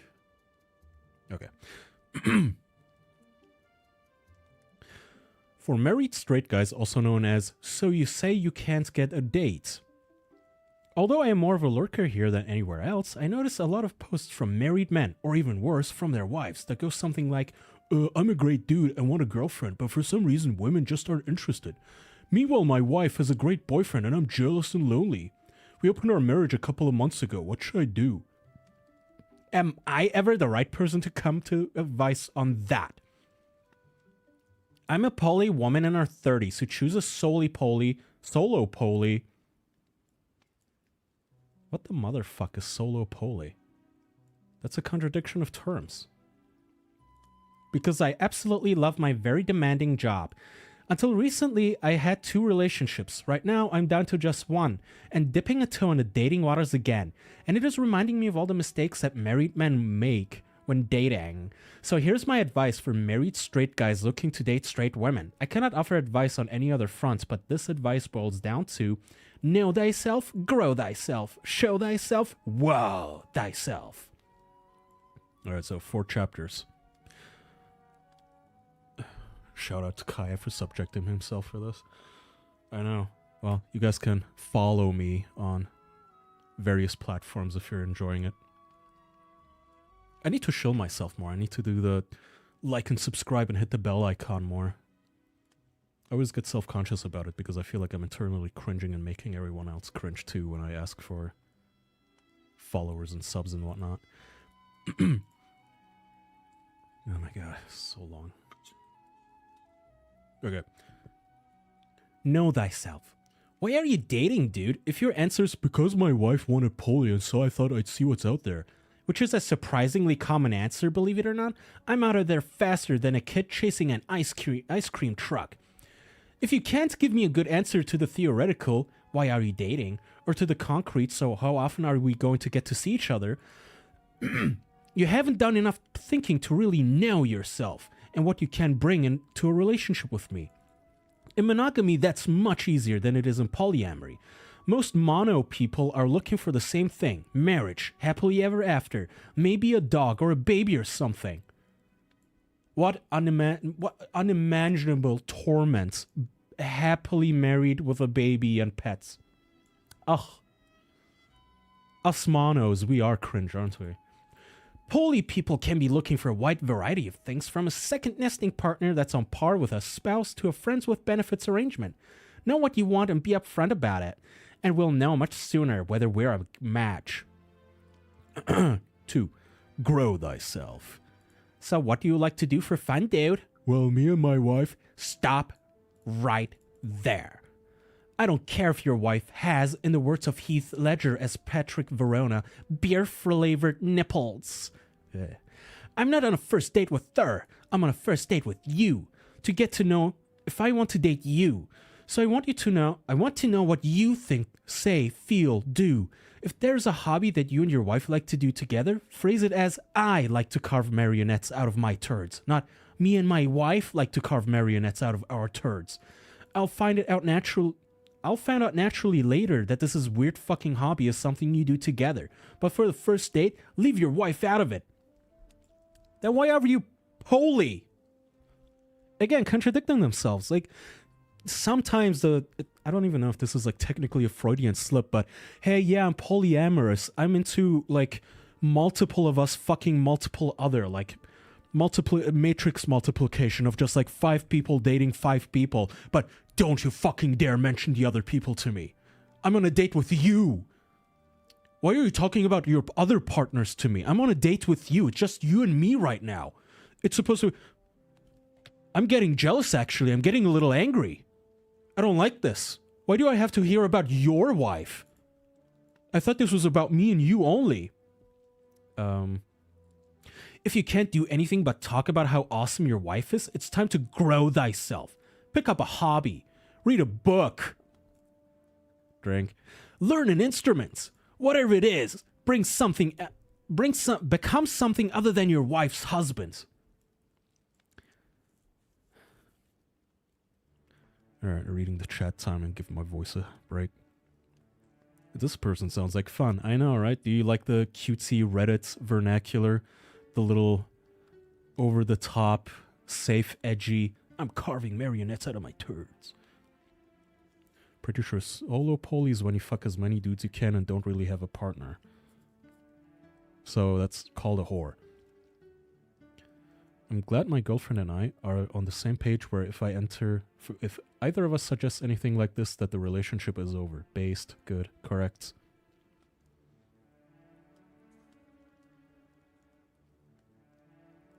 What a terrible thing, imagine only loving one person. What the fuck, she just wants to date single people. No, she wants to be special and be poly, she just doesn't want to hear about other people. She wants you to make her feel like you're single. The high horse from this person is crazy. Why would you expose us to this? Alright. Number 3.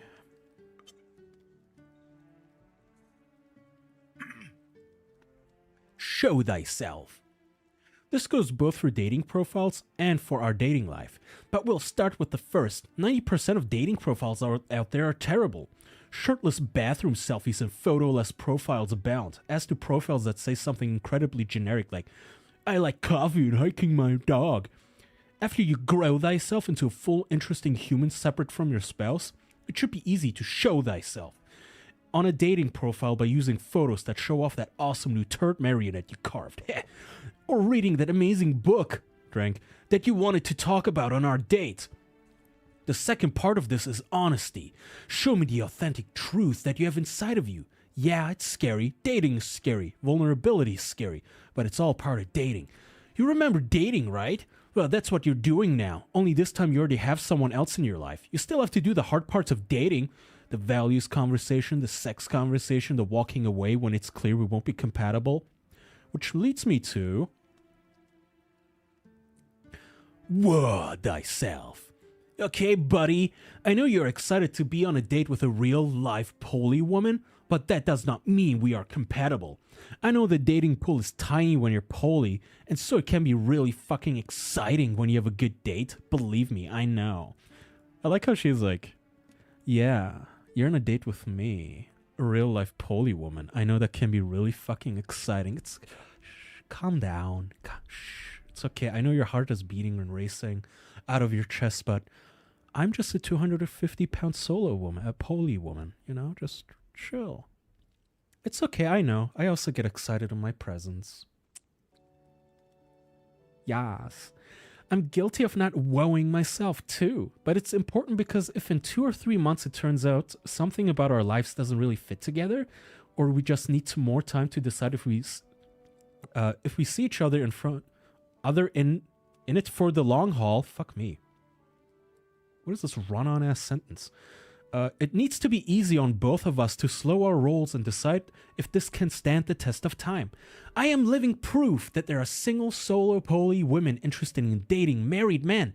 Your pool and my pool is small, it's true. But if you honestly assess what you can bring to a relationship and remember what dating is like, you will find that girlfriend you want. And if you both want the same things, it'll be well worth the wait. My surviving relationship is 6 years strong and we're both incredibly happy. Ugh. My eyes.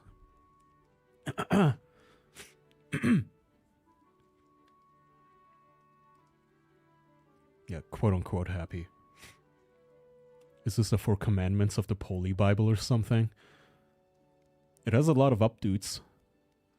Becoming something other than your wife's husband. It actually took Poly to figure this out, and I wish it hadn't. I'm not saying I wish we weren't Poly. I'm saying I knew this was something I needed 15 years ago. Man, I'm getting tired. All right. What has it been? 2 hours?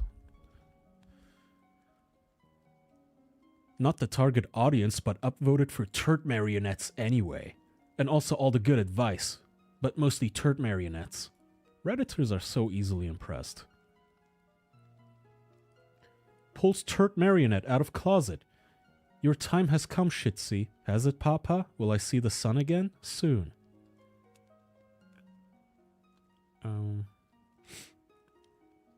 This is perfect. I'm so glad to read this. You have explained everything so succinctly. The hell she has. Also solo poly, or as I call it, a singlet. Late 30s female. I concur. Things are so much simpler this way. I love being the black unicorn. Is that a race thing? The fuck's a black unicorn? Is that like a reference I'm not getting? Nope, literally just black unicorns showing up.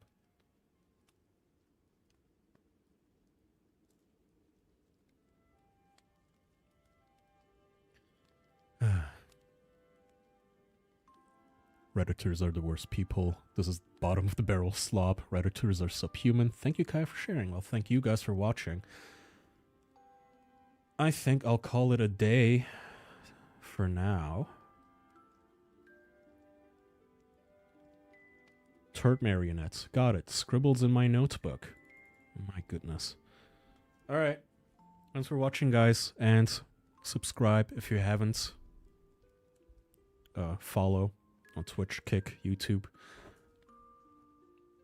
And I have a Discord, which should be in the description, if in case any of you aren't in it yet. And I'll be back next week with more cringe and more anger about AI and boomers, probably, because I'm just an angry person. But I'm glad we wrapped it up on a funnier topic, funny-ish topic, that I didn't get angry at. So, I am tired. Alright.